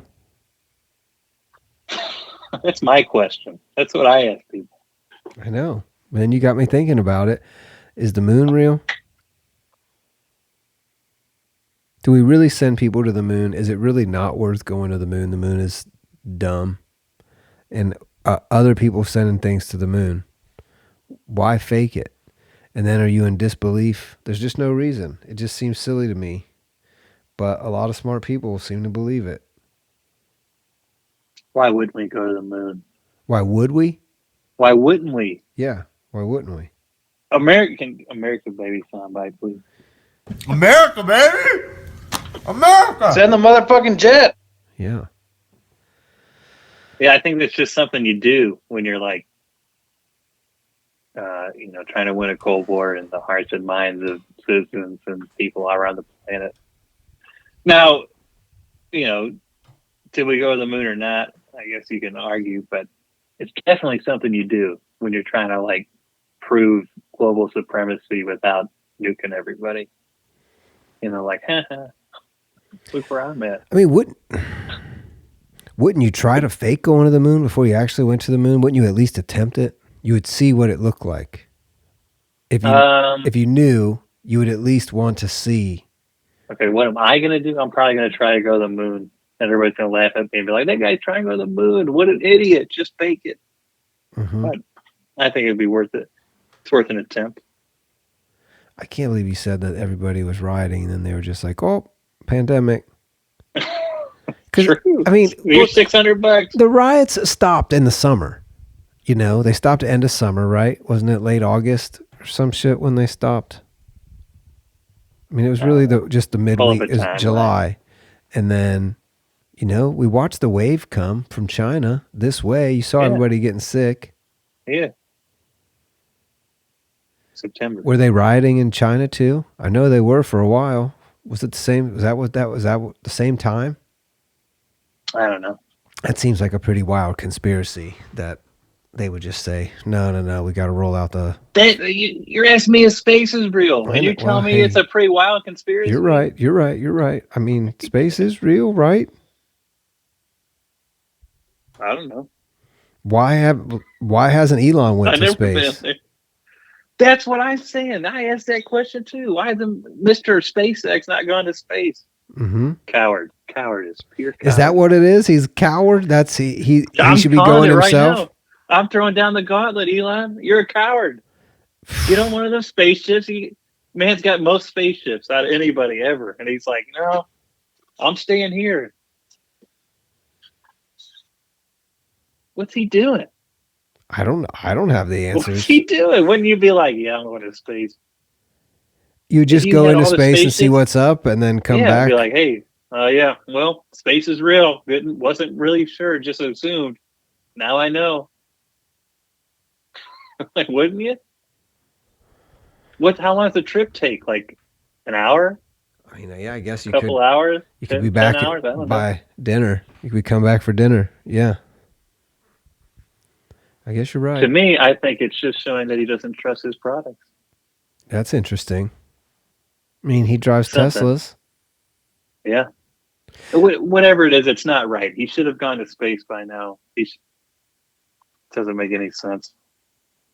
I tweeted about there's all the accounts on X are posting the same things, and it's the top accounts are pretty much just all rotating headlines and comments now that all the news outlets are gone. And on top of that, it seems like most of the new people that have showed up to Bitcoin since like post 2018, I think 2018 was the last year. Up until then, when I joined Bitcoin, like 2000, I started paying attention in 2011, really got into it 2012. That's when I really dove into Bitcoin and started paying attention every day on blogs and stuff and reading and trying to learn all I could. Crazy. And then I meet you all in 2018, and I felt like you all were paying attention early enough when things started to change that you understood the temperature of the industry at the time and really had a good grasp on a major changing point in Bitcoin. And I feel like people that have come in since then, after the fork, they're not nearly as knowledgeable because of how big the difference in energy is between then and now. So even though they think they have like technical knowledge or industry knowledge, if you weren't present on Twitter and Reddit for that time, you really are not in the know of the way the industry has evolved and the way these tokens have evolved and the way we use them. And I'm glad you brought that up. Keep going. Yeah, I was saying I don't want to hear anything anybody has to say post pretty much 2019. If you came if you've just come to Bitcoin in the last like 4 or 5 years, I don't really want to talk to you about Bitcoin. You need to be here 6 years ago now. And if you weren't paying attention then, you might not even know, that you own just one version of Bitcoin. If you don't have pre-fork Bitcoin, I don't want to hear your opinion on Bitcoin. You want veterans of the Black Wars. Yes. Or the Fourth War, whatever you want to call them. Yeah, whatever you want to call them. I just want people to understand all that background. And when I tell them, when I say any of the other terms about Bitcoin, they understand what I'm talking about and don't look at me like, what do you mean there's forks of Bitcoin? Like, I don't want. Yeah. You have to know. And so, I mean, isn't that a similar thing to like different generations growing up, right? Like, I think so, yeah. And I said something, I don't know, probably 8 months ago, but we were talking about America, and I said, well, it's not your father's America, right? It's not your grandfather's America. Mm-hmm. It's a my combination. America. Yeah, it's ours. Yeah. But you have, so you know how you say you want people to have the knowledge at that time so they understand, more intricacies about the way that the industry and Bitcoin itself has evolved. Mm-hmm. That is a boon for understanding the market, but it's simultaneously a hindrance to moving forward, right? Sure. And that's the same thing with generations. Every time, kids start growing up, they don't have the baggage, the emotional baggage of their grandparents or interesting. Their parents.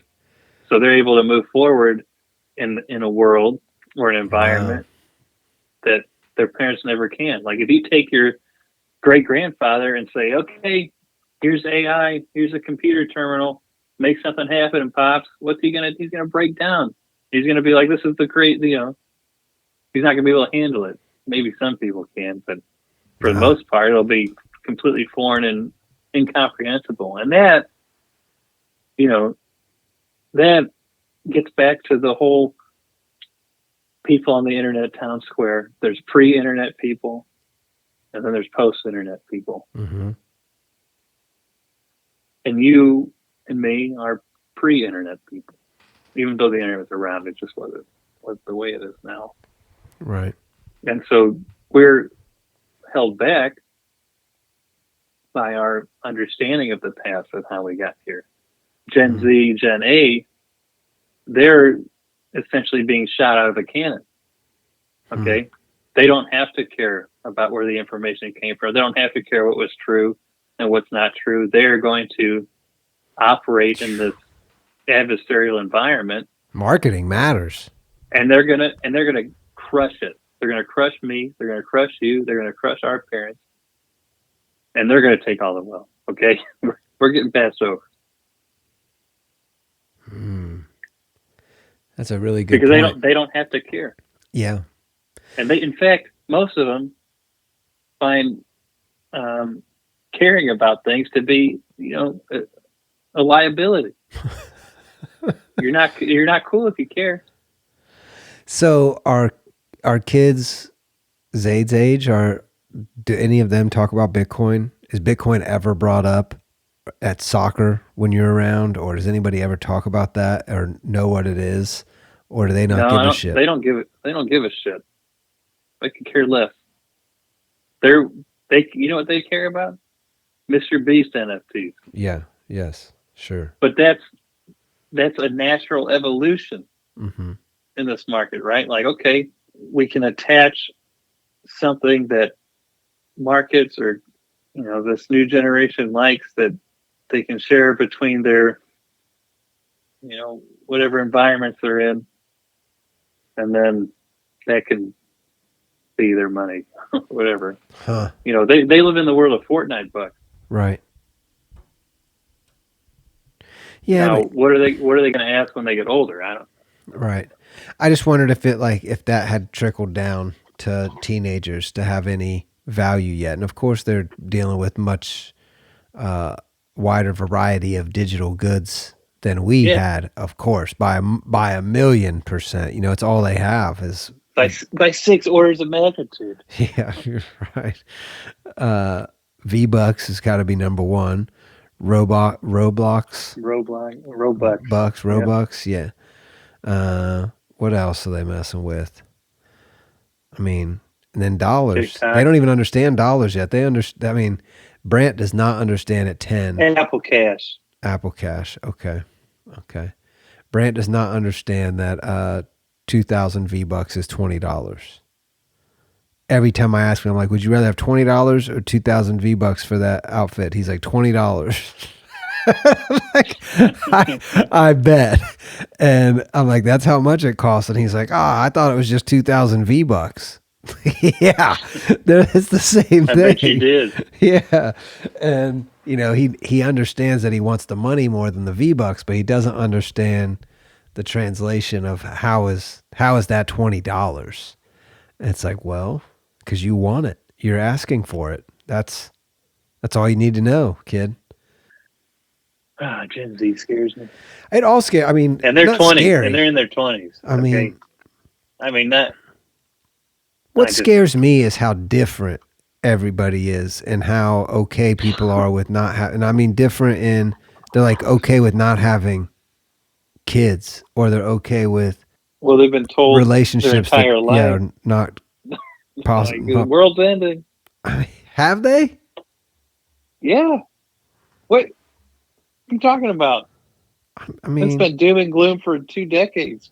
I guess you're right. So they start as soon as they were born was Y2K, and now they're 22, 24, somewhere in that range.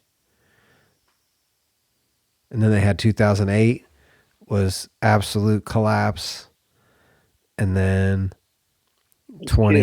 end of 2019 was the last normal life they had. They came back from Christmas break, and COVID wrapped up whatever they had for the last 2.5 years. They're weird people.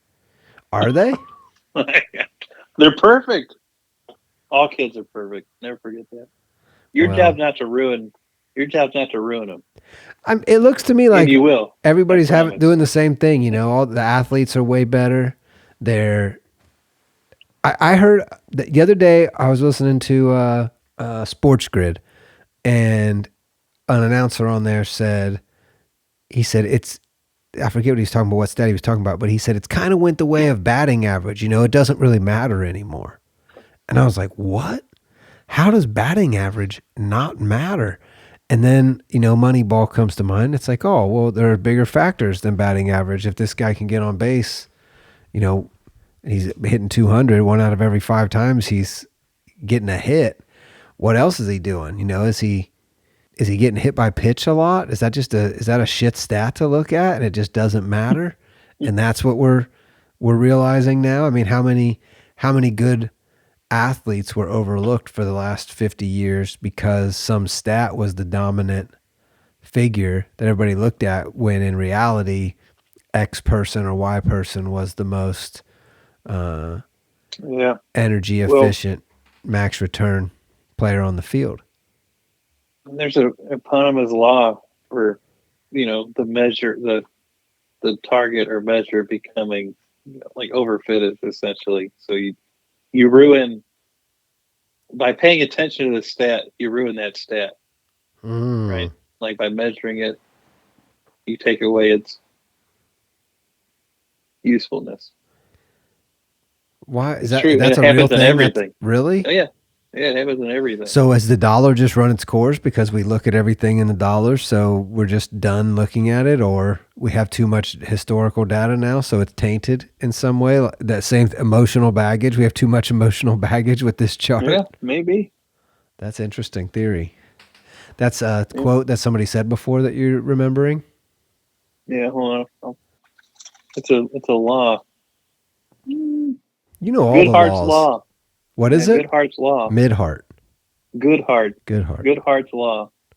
When a measure becomes a target, it ceases to be a good measure. Because now you're training, you're making that thing be the thing, and now you're focused on this thing. So, people lie about the data. People only do that thing, and then other parts of your system or your model become out of whack because you're overfitting.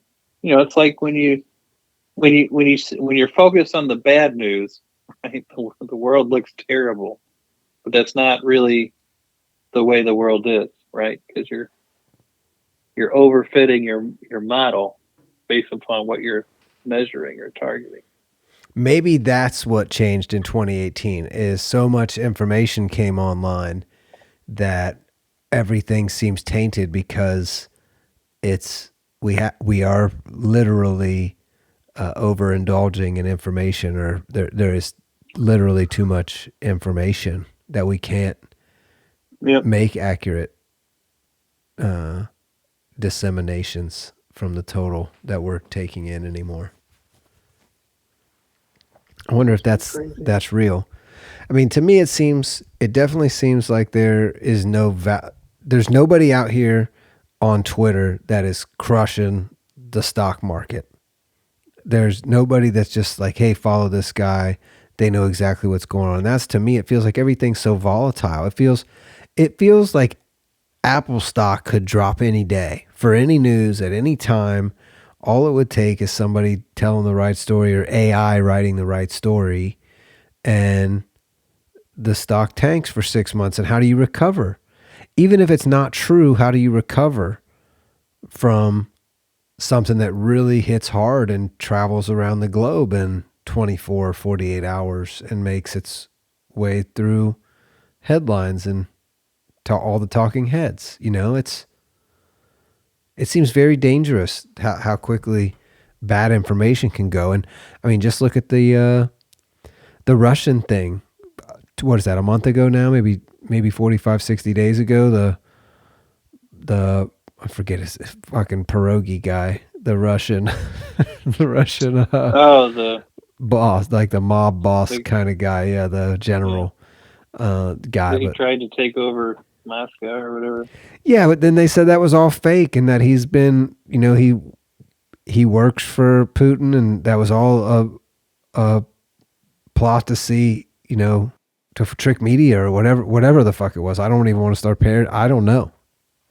There were a lot of different theories, but I mean, they had huge X spaces talking about it. It was all over the news. And then not even 4 hours later, everybody was saying that was fake. That wasn't real. That was all just fake news sent to the U.S. Yeah. What the fuck? Well, who are you going to believe? I can't believe any of it. Believe everything I hear then. Yeah. Yep. See? Very smart by Mr. Carlson. He's absolved of all his sins. Because he just said, oh, believe it all. I'm just here to report the news. Today I heard. I mean, it's pretty telling that he says, I believe it all. And then the next guy he has on is a toothless crackhead claiming to have had sex with Obama and done drugs with Obama. I mean, what? That's a guest you had on? For real? That's who you invited into your studio to tell a story? The guy who hasn't managed to... He told you he believes it all. What do you mean? Well, why would you even pay attention to Tucker Carlson if that's if he really believes it all and is just going to be the outlet that lets anything be said? At that point he's just... Is that better than the opposite? And not letting anything be said? And apparently we're at the stage of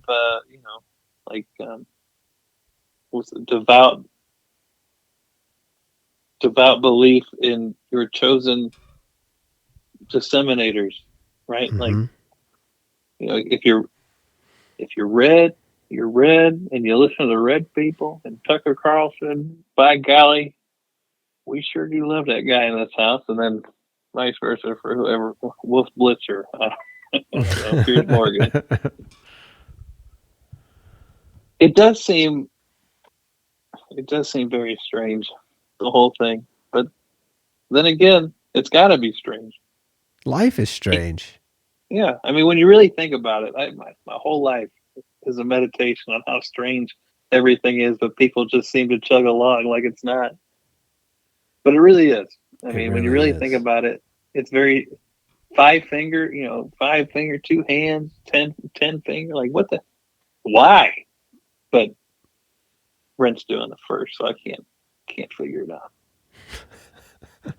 Yeah, I've been not to kill the energy here or anything, but I've been thinking a lot. I mean, probably because I'm bringing life into the world, but I've just been thinking about death a lot, and especially dealing with stuff with my dad right now and him being pretty old, Yeah, and uh, things could change any day for anyone. Fuck age, it doesn't even matter. Age doesn't even really mean anything. You're here today, or you're not, and um, yeah, I keep trying to use that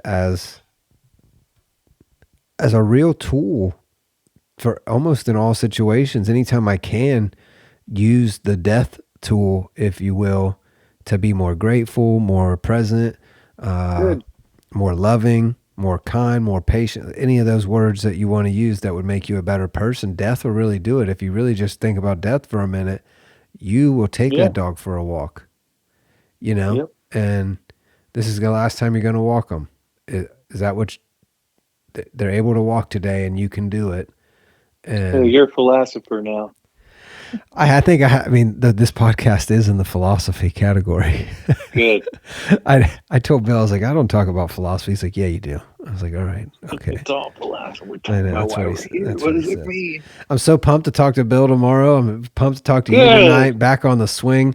I want to get one with you and Andrew together. I'd really like to get one scheduled. And once Bill comes on, I think Bill will be excited to do some group chats too.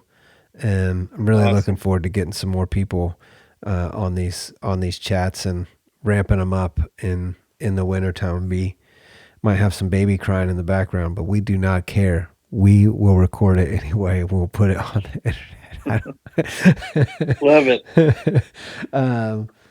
Well, King, I had a great time with you tonight. It was lovely. I'll talk to you forever. Oh, is it over? I It's mean, it doesn't have to be, but we it's scheduled two over. hours, and I don't want to take more of my King's time than we had scheduled. So, Go 15 minutes over. okay, all right, Won't kill cool, all anyone. right. I mean, we'll keep the wrap up Babies are energy. asleep. All right, amen. Babies are Hey, asleep. hey, hey. I don't. Nobody over here is asleep, but the baby is uh, not loud, not needy at the moment. Kendra's in some need, but not too much. I'm so excited, dog. I really can't even tell you. I'm not I'm so glad. nervous. I'm not nervous. That's one thing I'm not. I don't feel like there's much for me to do. I'm doing it now. I give Kendra all the time and energy she needs and make sure she's comfortable and has everything she needs. And I mean, I've went to the doctor's appointments. Kendra tells me like most Yep. of her girlfriends' husbands didn't go to doctor's appointments, or even a lot of them can't. Yeah. So I'm lucky to be able to be there. You're a good man. You guys are gonna kill it. No I doubt can't in my wait. mind. You're gonna destroy it. You're gonna have such a good time. I'm You're gonna pumped. have difficult times. You're gonna have arguments. You're gonna have, frustrating moments. But that's with anything in life. Yeah, of So course. Yeah. How's it's Alex really doing? How's everybody doing over there? great. You guys all healed up and COVID done, or is it Yep, still we're lingering? all healthy again. Good. We're all good. Like Zayd had it for like 4 days. I had it for 7. Zayd missed school. Yeah, I can't remember. Maybe I Mm-hmm. don't think he. I don't think he had it during school. Mm-hmm. Maybe he did. The days are very similar. I bet they are. Lot of routine. A lot of You routine guys on for a as clock? a You guys kid. watching the clock? And 6 o'clock this Oh yeah. happens. 8 o'clock this Oh yeah. happens. We don't have a choice. Do you have a schedule written down like in your notes that is hard coded for you and others, so you can easily No, transition or no. give? We just know certain things happen at certain times. She's got her mental schedule for Sylvie, and Mm-hmm. I just do whatever she tells me to do. And Mm-hmm.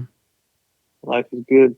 But like the babies go down for sleep at the same time every day. Mm-hmm. Zay does his thing the same time every day. We do our thing, and then morning time. It's all you just can't. It can't help but be a routine, Right. especially Right. with kids. Like there's no choice. It's not like we said, okay, baby, you're sleeping at 1, Mm-hmm. you're sleeping at 2. Like impossible. Maybe not impossible, but It's kind pretty of impossible. I mean, you can't it's kind of control crazy. another thing's anatomy totally, Yeah, unless you're drugging them. exactly. So that's it's pretty interesting the experience we've got from my brother's daughter Aiden. When How old is she? she just turned Sorry. 2, Okay. August 14th, 14th or 24th, something with a 4 in it. The Beautiful. birthday was like a weekend before, and that's what's getting me right now. I'd have to look at a calendar. If it was one or the other, but the birthday and then the party was like a week before. But when they used to, back when she was a little more schedule oriented, she still is now, but very strict when she was younger, was pretty much on the money. You could just tell, she's waking up at this time, she's eating this Yep. at this time, this at this time, and they just broke it down. They just send you a note of, here's Aiden's schedule. If you could do your best to stay close to this, you'll have an easier life. Yep. And that's Kay and I got on that schedule, and I'm pretty sure that's what Kay will do with Kane, is figure out his schedule, and eventually we'll be writing it down for others. But we keep talking about, are we going to go away for Christmas? The last couple of years we've went places and got big houses with family and stuff, and Kay's like, I don't know if I'm going to want to this year. I think I might want to stay home, which is really interesting. But whatever she wants. If she wants to stay home, fine. And maybe I'll want to too. Maybe I'll be in the mindset that's absolutely, we're not going anywhere.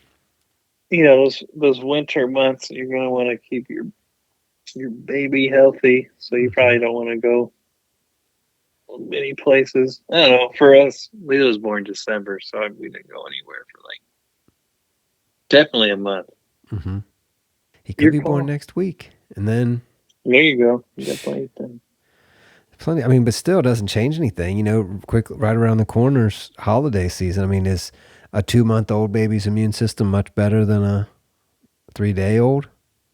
Yeah, I would say for sure, but it's just me guessing, because the first 2 weeks of breastfeeding, they get it all. Mom gets a ton of antibodies. Yeah, true.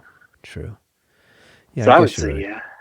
Yeah, we're kind of worried about vaccine stuff, and I appreciate all the information and feedback you gave me about that. But it's so interesting to talk to some people that are healthcare workers, and they'll basically just tell you, you got to get the information that you think is important and trust that information. And I'm like, but there is no information. There's literally not been any tests on anything, and I didn't know that until RFK started preaching that he's actually sued all the people to get the tests to make them public, and they literally have never conducted tests. And he says, like, either they're lying that they've never conducted the test so that they don't have to share it, or they've actually never conducted the test. But either way, that's terrible. It's not a good outcome either way. And that is probably the case. That is, either they've never done it, or the results are so bad that they don't want anyone to know. And I mean, he's saying to save one life, the COVID, you had to vaccinate 22,000 people to save one life with the COVID vaccine. And is that worth it? Yes, if you're going for profit, but not if you're going for saving lives and least amount of impact to a populace that's taking a new experimental drug. And I'm trying to draw the line there. I feel like I'm fine. I got quite a few vaccines too, but the schedule is different than when we were kids. Even though you and I are several years apart, we were pretty similar vaccine-wise. And I don't know what the right answer is. Kay wants to wait a little bit, not give him everything right away, but at our hospital, we have to give baby Kane the vitamin K shot. Yep. If we want to circumcise. So he's getting the vitamin K shot right away. They won't do it without it, but everything I've read says that there's plenty of vitamin K.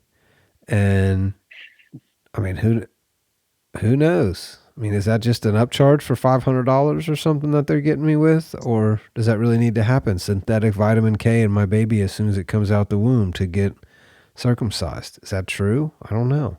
I wish I had the answer. Alex and I just debated it like yesterday or the night before. Mm-hmm. I think it was 2 nights ago. And she was like, I just feel terrible about it, so on Yeah. and so forth. I was like, well, in my point of view, all the things that we vaccinate against seem really, really terrible. And, I brought up COVID. I was like, well, I didn't get the vaccine because I'm not going to be the first person to get the fastest vaccine to market, Mm-hmm. without seeing people drop dead every day, which never materialized. Mm-hmm. That's another thing about COVID, real quick. China was sending these videos of like people passing out in the middle of the street and like dying on Right. the subway and everything. Do you remember that? Yeah. Anyway, Yeah. And then people never wonder saw what. anything like it. Nothing. But I was Nothing. scared for sure. I mean, it definitely got me. Yeah. And like, I know we Why had a would they couple do friends that? that are hard on us for being scared at that time. But to me, I had never seen anything like that in my life. And it was, well, what are we supposed to do? Fuck going out there Yeah. then for just for a while, not long, but There's definitely a period of time where nobody knew anything about what was going on, and there was some really concerning stuff coming out. But I guess it was a case of consider the source. Okay, the source being China. So whatever. So you guys had the debate. You said, have you guys decided to wait? Have you decided on what you're gonna do? And before you answer, I'll tell you that Kay wants to do what she's calling all the normal ones. She said, I just want to do all the normal ones. And I'm like, all 72 of them? She's like, well, it's 72, but it's really just because they're spread out. It's the same one. She's like, we got the same ones like 4 times. Yeah, I think it's like And 15 different diseases. and yeah, so she's like, we got them the same. We got them spread out. They just changed like the schedule of them. So you're getting different doses at different times, but it's the same ones that we got. And she says, I definitely don't want to not do. And she has like a list of them. I don't want to even try to remember the names. I don't have the right answer, and I don't know the right answer. I don't want to put Kane in harm's way by my neglect or ignorance to take action immediately. And it feels like that's the most, like talking about packing a bag is your last thing. It's almost like you're going on a vacation with your significant other and you're coming back with a baby. So you're going on this trip, this journey for 2 days or 3 days, Godspeed, to come back, hopefully with a healthy wife and a healthy baby. And now you have to start making these monumental decisions immediately of like, do I inject him with the synthetic fucking vitamin K to get him circumcised? Is he going to bleed everywhere? And I don't think they had synthetic vitamin K. How many years ago? When did synthetic vitamin K come out? Let's say 1975, I don't know. I'm just guessing, but babies were fine getting circumcised up until then without it? Then what the fuck are we doing? Maybe, I mean, I don't know. I would like to believe that they found out that using that vitamin K meant that they wouldn't have as many complications they were seeing beforehand. You gotta hope that somebody was smart when they made the decision and weren't just like academic idiots, useful idiots. It just seems, and that's another thing. Since we're at a practicing hospital or a learning hospital, I think that's the proper term.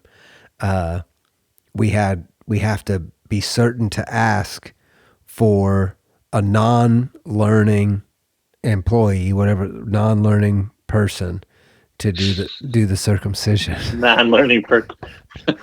Somebody who's incapable of learning.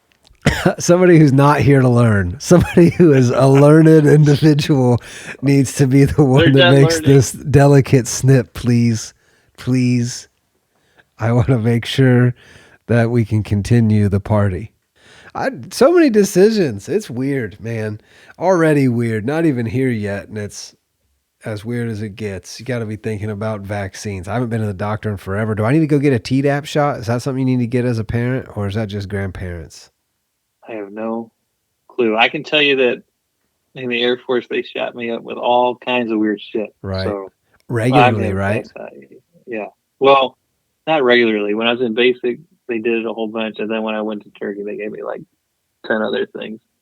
And then I got the experimental H1N1 vaccine. Oh, you had to get it? Yeah, they just marched the entire like like squadron down to the medical officer, like, stay in this line, get this. Okay.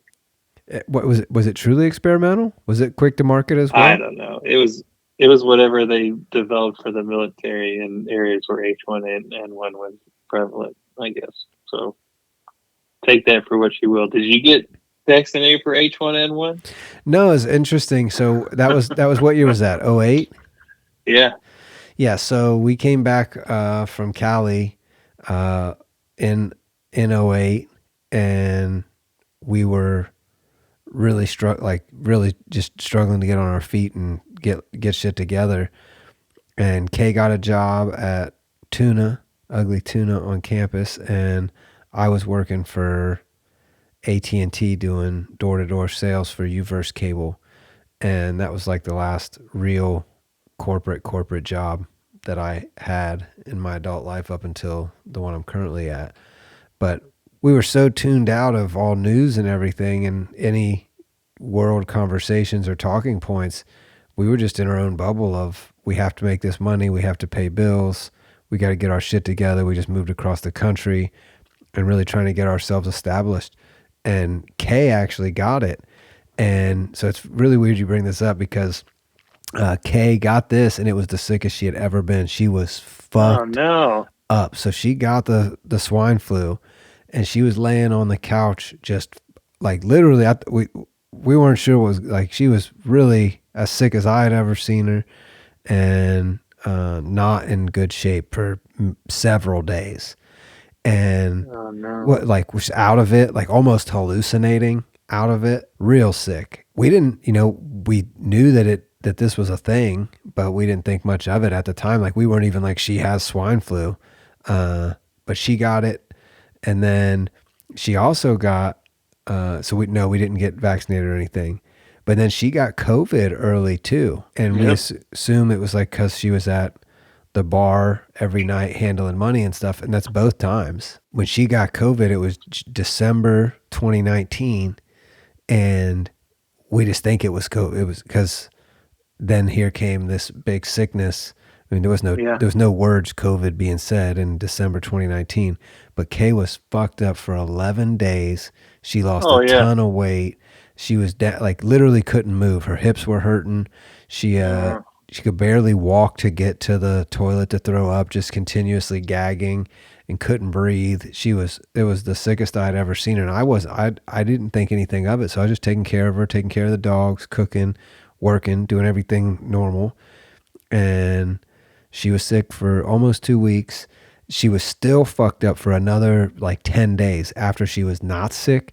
So it was like a total 21 to 25 day K is not K. And there was a time when we were like, man, we were both just thinking like things are different. Like things are different for her. And then slowly over the next few days, like she kept getting better and better. And she's like, all right, I'm feeling way better now.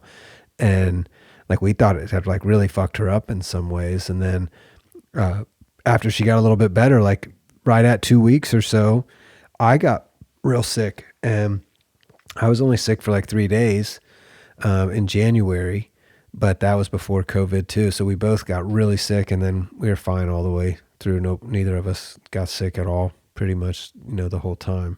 And that's what's tough for me is I haven't been to the doctor since. I literally have not been to the doctor, knock on wood, since 2005. And that was I was having strep throat, and I had to have a tonsillectomy because I was having strep throat so frequently. And since I had that done, I haven't been sick at all. I haven't had a fever probably twice, and that was the COVID time. And this past year, I had a little like 2 days where I was down here, but it wasn't COVID. It was something just like a head cold or something. Kay got fucked up from the H1N1 thing, and no, we don't get flu shots. Crazy. Kay keeps turning down flu shots.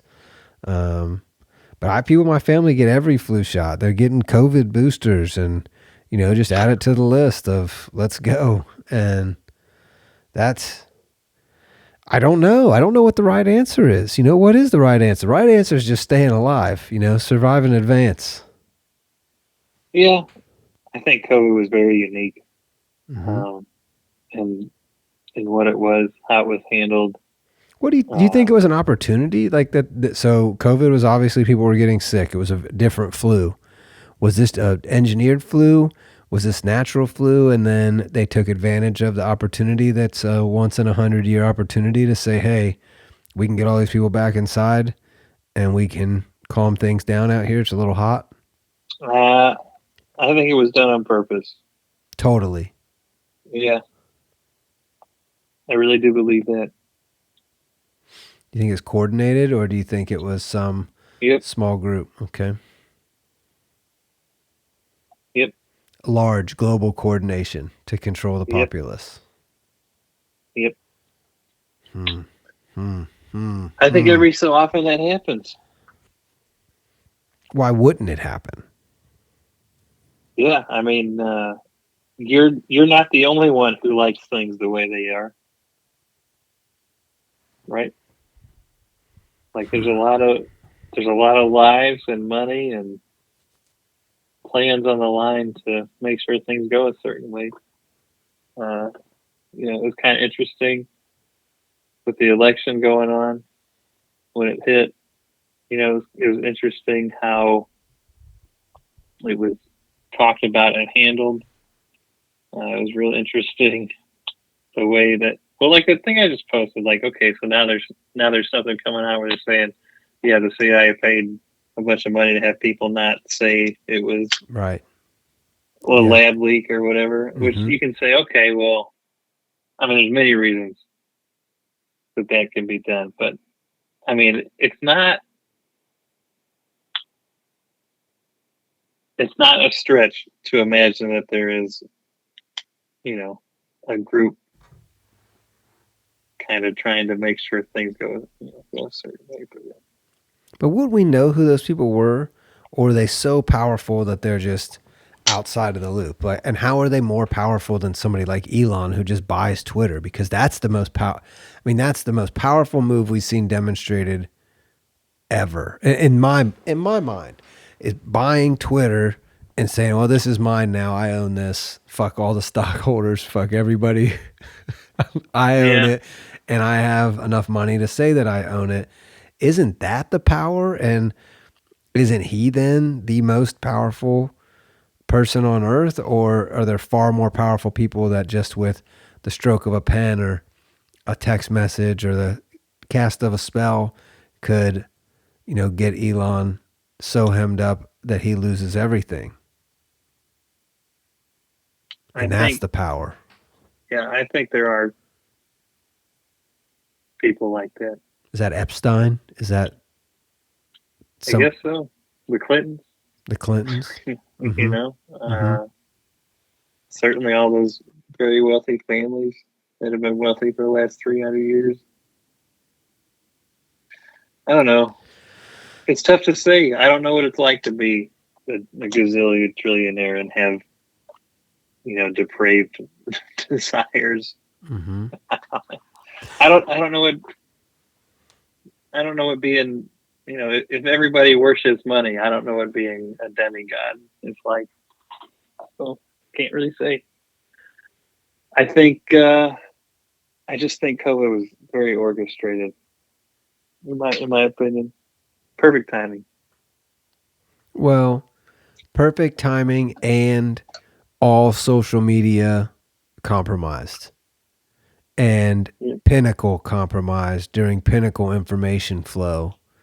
And what better time to do it? If all the stars, if you're looking for stars to align and you're thinking to yourself, how can we do these things?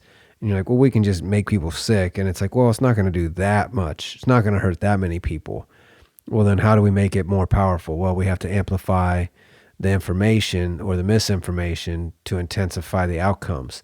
Well, how do we do that? Well, we have social media. We control all that. We have Facebook in our pocket and Twitter in our pocket. Oh, well, that's game over then. Okay, let's go. It's that simple? Makes sense to me. I mean, it was a unique time in history. Elon didn't own Twitter. I don't know.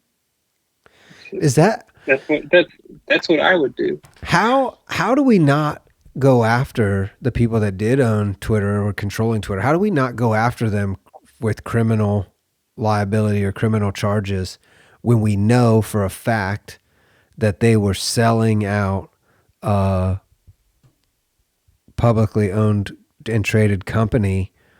They were taking diminished returns or putting government needs or requests ahead of revenue or revenue generating things. They're putting more manpower into one than the other. How do you not face criminal liability for that when you have fiduciary duty to be, making the best decisions for the company? Was the best decision for the company to be a sock puppet for the United States? Of course. Or not even the United States. Sorry, I shouldn't have said that. For the Democrats. I hate those terms, but that's what it was. Yeah. I mean, you get it. You can either be able to operate a company or you can be shut down. So yeah, I would say that in that scenario, he did his fiduciary duty. I guess you're right, because turned on. They were being investigated and questioned at Congress and everything else for having too much power while they were exercising that same power for the United States or for the Democrat, for the regime, the hidden regime, the out of power. What, it's not lame duck. Maybe it is lame. Maybe that is the right term. Not lame duck. Lame duck's like the president that lost or whatever that's still in office, but the wanting regime. I don't know a better phrase for it, but it just seems so fucked up. And if that's the case, then those people they're basically traitors. They're treasonous because they literally tried to undermine the, whatever word you want to put there, of the United States, the well-being of the United States, because they were unhappy with the president. So they're willing to do anything to carry out that regime's wishes because they didn't like the party in control. That's like the definition of treason, right? Like they were literally selling out. I mean, or is it not? Is that like the most patriotic thing you could do is to represent the party that you want to be in power in the United States? I'm seriously asking. I'm not trying to be facetious and just talk through it. One man's terrorist is another man's freedom fighter. Fucking hey. That's my answer. I guess you're right. When I mean, you have it's enough. It's good to be nobody. Yeah. Okay. Just remember that. All right. It's really good to be nobody. Did you ever feel like that while you were serving? Did you ever feel like you were being looked at as a terrorist? I know. Oh yeah. Did you really? Oh yeah. I'll tell you the story if you want. Yeah, I want to hear anything about your time serving. And again, thank you for your service, my king. I love you very much. I like it here. It was an honor to serve. I'm glad I got to do it. Amen. I was in Turkey and I was going snowboarding on Mount Erciyes, which is in kind of like the middle of Turkey near Cappadocia and Kayseri. It's a big old volcano, a dormant volcano. Mm-hmm. It was really nice. I went to this ski place to get my snowboard or whatever. And there's this dude who's like real friendly, talking to everybody, talking to me. He's like, "Oh yeah, so and so. Are you a student?" I was like, "No, I'm in the U.S. military." And I had never experienced like hate without somebody speaking in like that before in my life. Like, it was like all humanity. Any humanity this friendly person had for me had just left his body entirely. How was it? It was scary. Observable. Just just complete and utter change in body language and demeanor. Hmm. Like you can tell this person would like gut me if he had the chance. Wow. It was very strange. Like I said, I had never experienced anything like that before. It really affected me at the time. Even now, I guess, because I just, I was not used to being uh, dehumanized. You know, something. Some people live with that every day. Yes, they do. What was the operation that you guys were doing over there? What was happening? What was the Oh, occupation's goal, or what was actually happening? well, back in that in 2008 was still the global war on terror. So there were terrorists housed in Turkey, and you guys were, or just in the Middle East, and you were operating out of there. Now, so Turkey, Incirlik is like a um, well, one thing. There's 60 nuclear missiles there. They put them there for like when Russia put nukes in Cuba Mm-hmm. or whatever. We put them there in Turkey. So we said, hey, you got a gun to our head over here. We have a gun to your head over here in Turkey, right? Because it's Mm-hmm. like many hundreds of miles from the border. Mm-hmm. Uh, but part of that base's other job is to like send personnel and equipment downrange to Iraq, Afghanistan, wherever in the Middle East, and also communication lines run through there. So my job was to support the mission and that aspect by keeping the network equipment and cryptographic equipment up and running. Do you think he was part of some regime that was operating in what you would consider a problem at the time? The operation would consider like a problematic thing. Did he seem like a guy like that and immediately turn to you're the bad guy no matter what? Yeah, I mean, I would say so. Turkey, there's a lot of places when, as a military person, you're not allowed to travel because of like the Kurdish PKK and other terrorist or labeled terrorist organizations in that country. Um, and it's no secret that people don't like America, and especially in that region. I mean, Really? we are imperialist forces. I thought Turkey was Essentially pretty westernized though. half of it is Oh, okay, okay. half, and you got to remember there's a whole other half. Mm-hmm. They're much less westernized, It, and that's part of the issue is the half mixed, with or is that there area. hard boundaries? I mean, it's like if you're on the western seaboard, you're 90% fine because everybody's super westernized and likes Europe and is even fairer skin. It's like way more white looking Turkish people. Yeah, that's something I've noticed. A lot of my listening base is in Turkey, and that is something I've noticed just from people commenting on things and seeing people online. Yeah, It's a very it's almost like similar to America, but the lighter skinned people look light skinned Middle Eastern, but it's still yeah. the wide range of skin color, skin tones. And as you go east, they get darker. And I was in Adana, where there's it's the fifth largest city, and it's essentially in the middle of Turkey. It's about 80 miles from Syria, which is a more rural area. They get darker and they're a little more traditional. Uh, Another interesting thing about Turkey is like there's a lot of Kurdish people, and Turkish people don't necessarily like Kurdish people because Kurdish people think they own or should own half the country because there used to be a country called Kurdistan Mm-hmm. before America like came in and divided all the countries up, essentially made Kurdistan disappear. Uh, That's so pretty there's fucked up.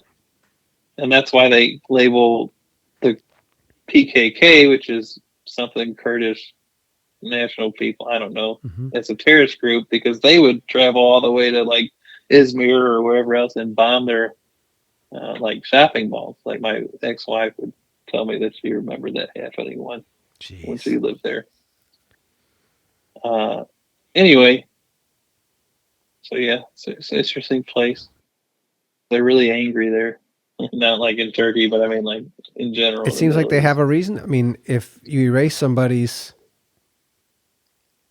land where's or your name, home? And then the Armenians hate Turkey because there used to be like 1.5 million Armenians, and they have this thing called the Armenian Genocide. Yeah. And so like 1.5 million Armenians just went missing in the Adana, southern, eastern Turkish area. And the Young Turks back in the early 1900s just like killed them all. But they don't recognize that as a genocide. They if you say that to a Turkish friend, they're like, that never fucking happened. Like, shut the fuck up. But it definitely did. It's a big deal. And it was well, yeah, there's a million people and now they're gone. Like they didn't just like throw themselves into the sea. Mm-hmm. You know, like you can see and that's a whole big thing with Armenian people. Have they found them? Have they recovered any of those bodies or ever found where they were, or think just burned and cremated, gone forever, never finding them?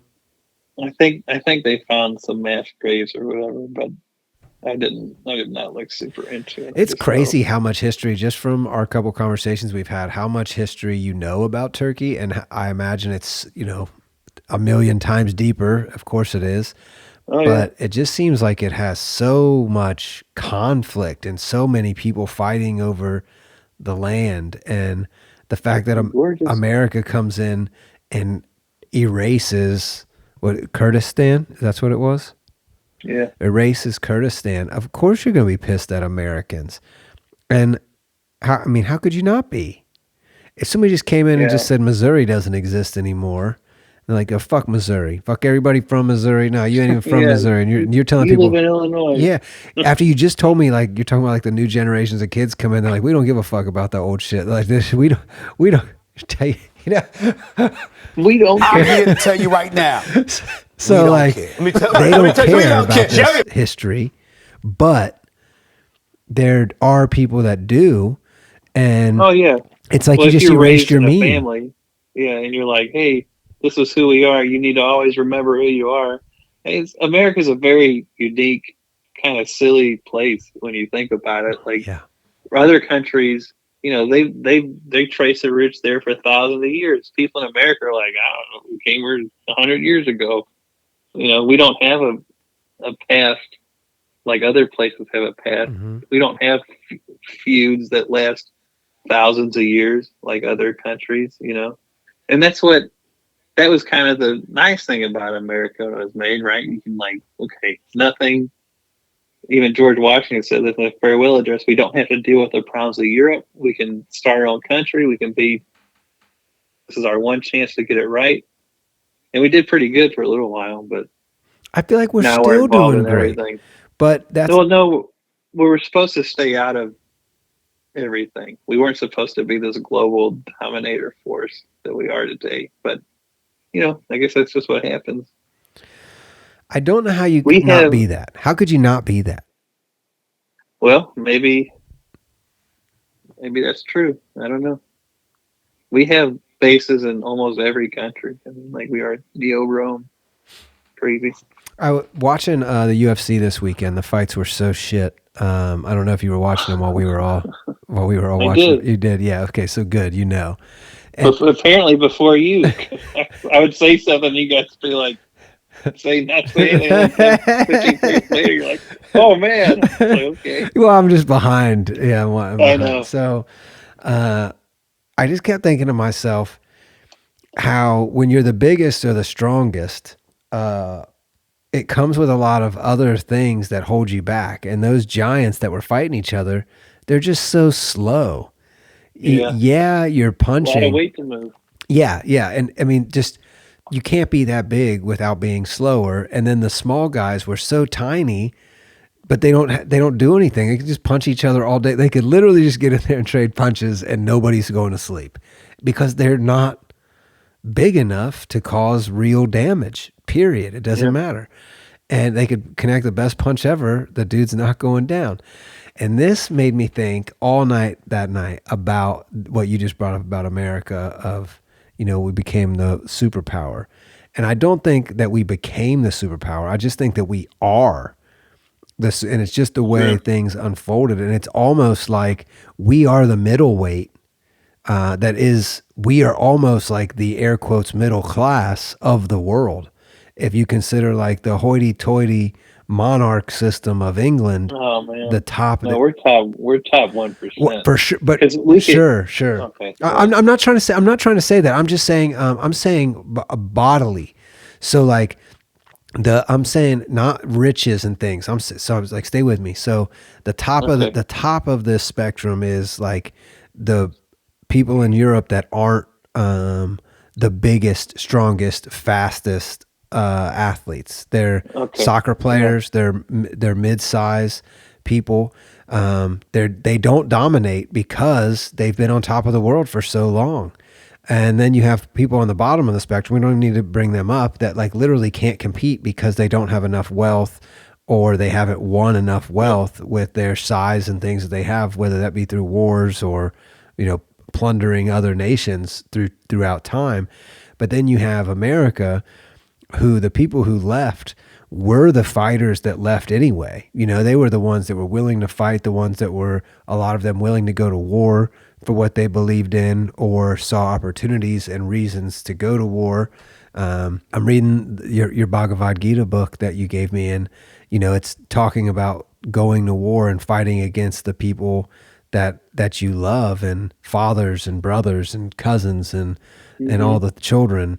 And it's talking about that. And I just see so clearly that America it was this nucleus of people that were more aggressive, that were less, I don't want to like, not tolerance, not the right word, but less agreeing, and more aggressive is just it. And they ended up leaving. And then of course they breed and make more people. And now we have 350 million of us, and it's 350 million people that like struggled to move here and fought to get here. Even still today, people traveling a very long way to get here, and as refugees or whatever, and then babies being born here, whether they get asylum or they get to be an American citizen, who knows? I don't know how all that stuff works, but I know, there are some paths to being from here, and there's no way that you made it to this place without some fight. Your parents had to be fighters. And then now we have become the nation that is like the supreme fighter. And I would say that it's not like it wasn't like something we chose. It just like who we were, like, and that's like the evolution is that like we are the killing machine, and that's the only way you can exist. And it seems like the other places that are dominant, like the UK or Britain, whatever, was a killing machine for a long time, and people could not compete. And China may still be a killing machine in its own ways, but it doesn't seem like they can compete outside of that world, or they would be.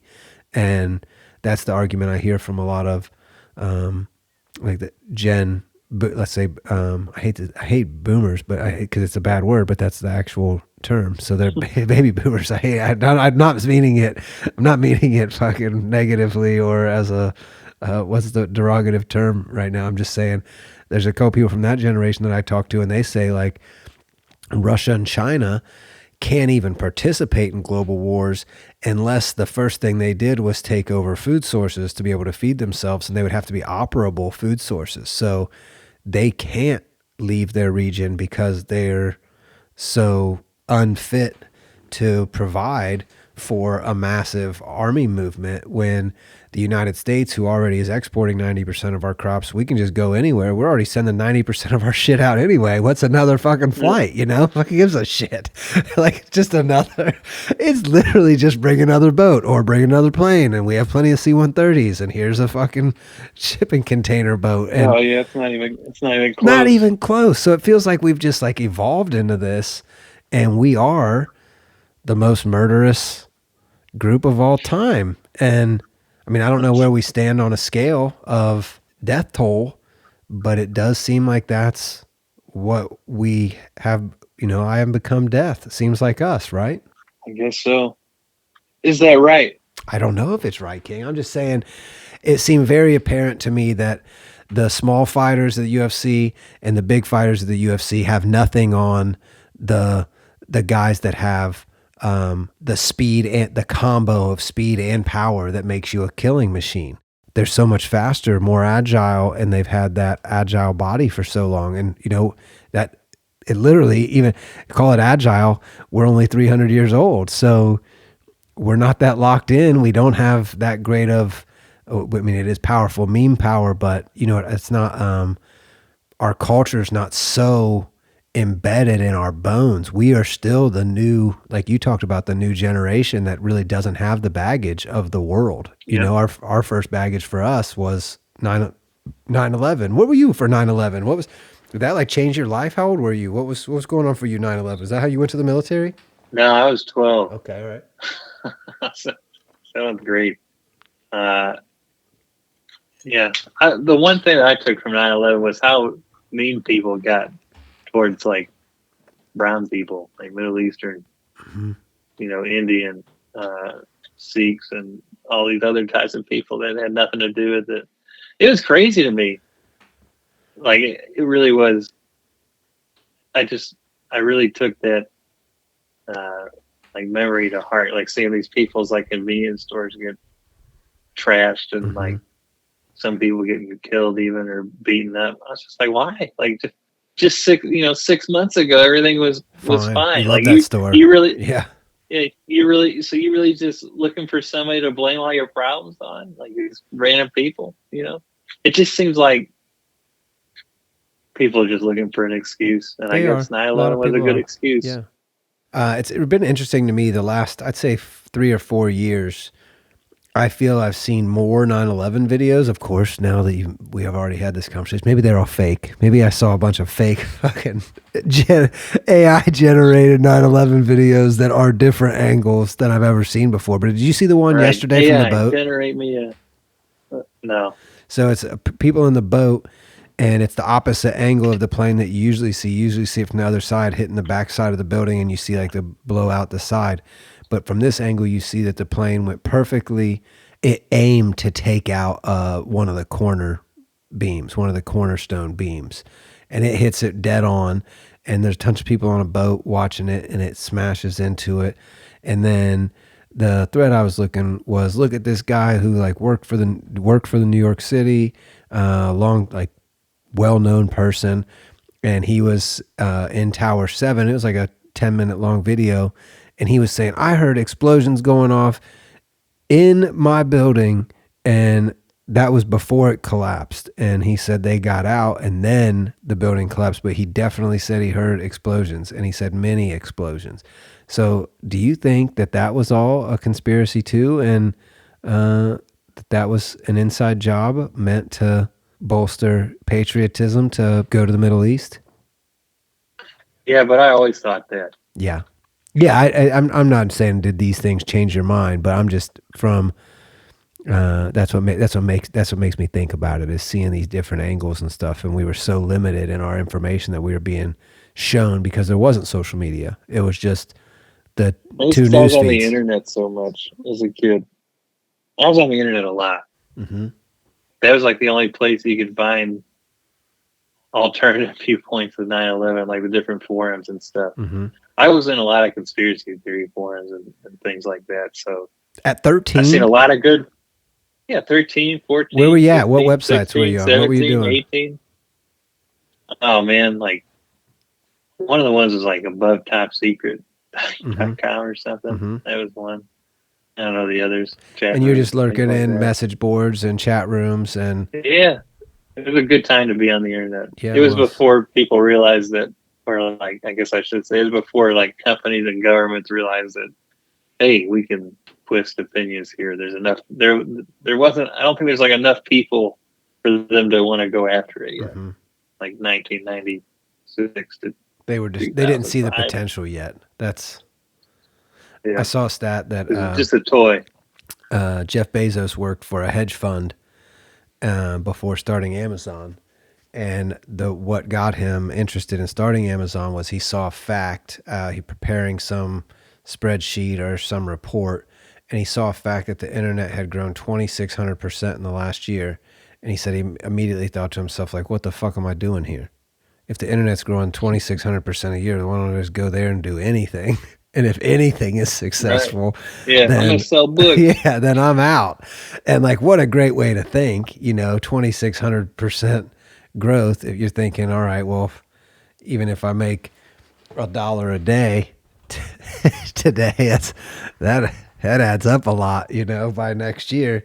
Yep. So how many sales do you need to really ramp it up? Probably not a lot. And then you think about what he did, 2,600%'s quite a bit. But I mean, I wasn't buying anything online. I was still buying things out of catalogs in 2002, 2003. I was still using Eastbay.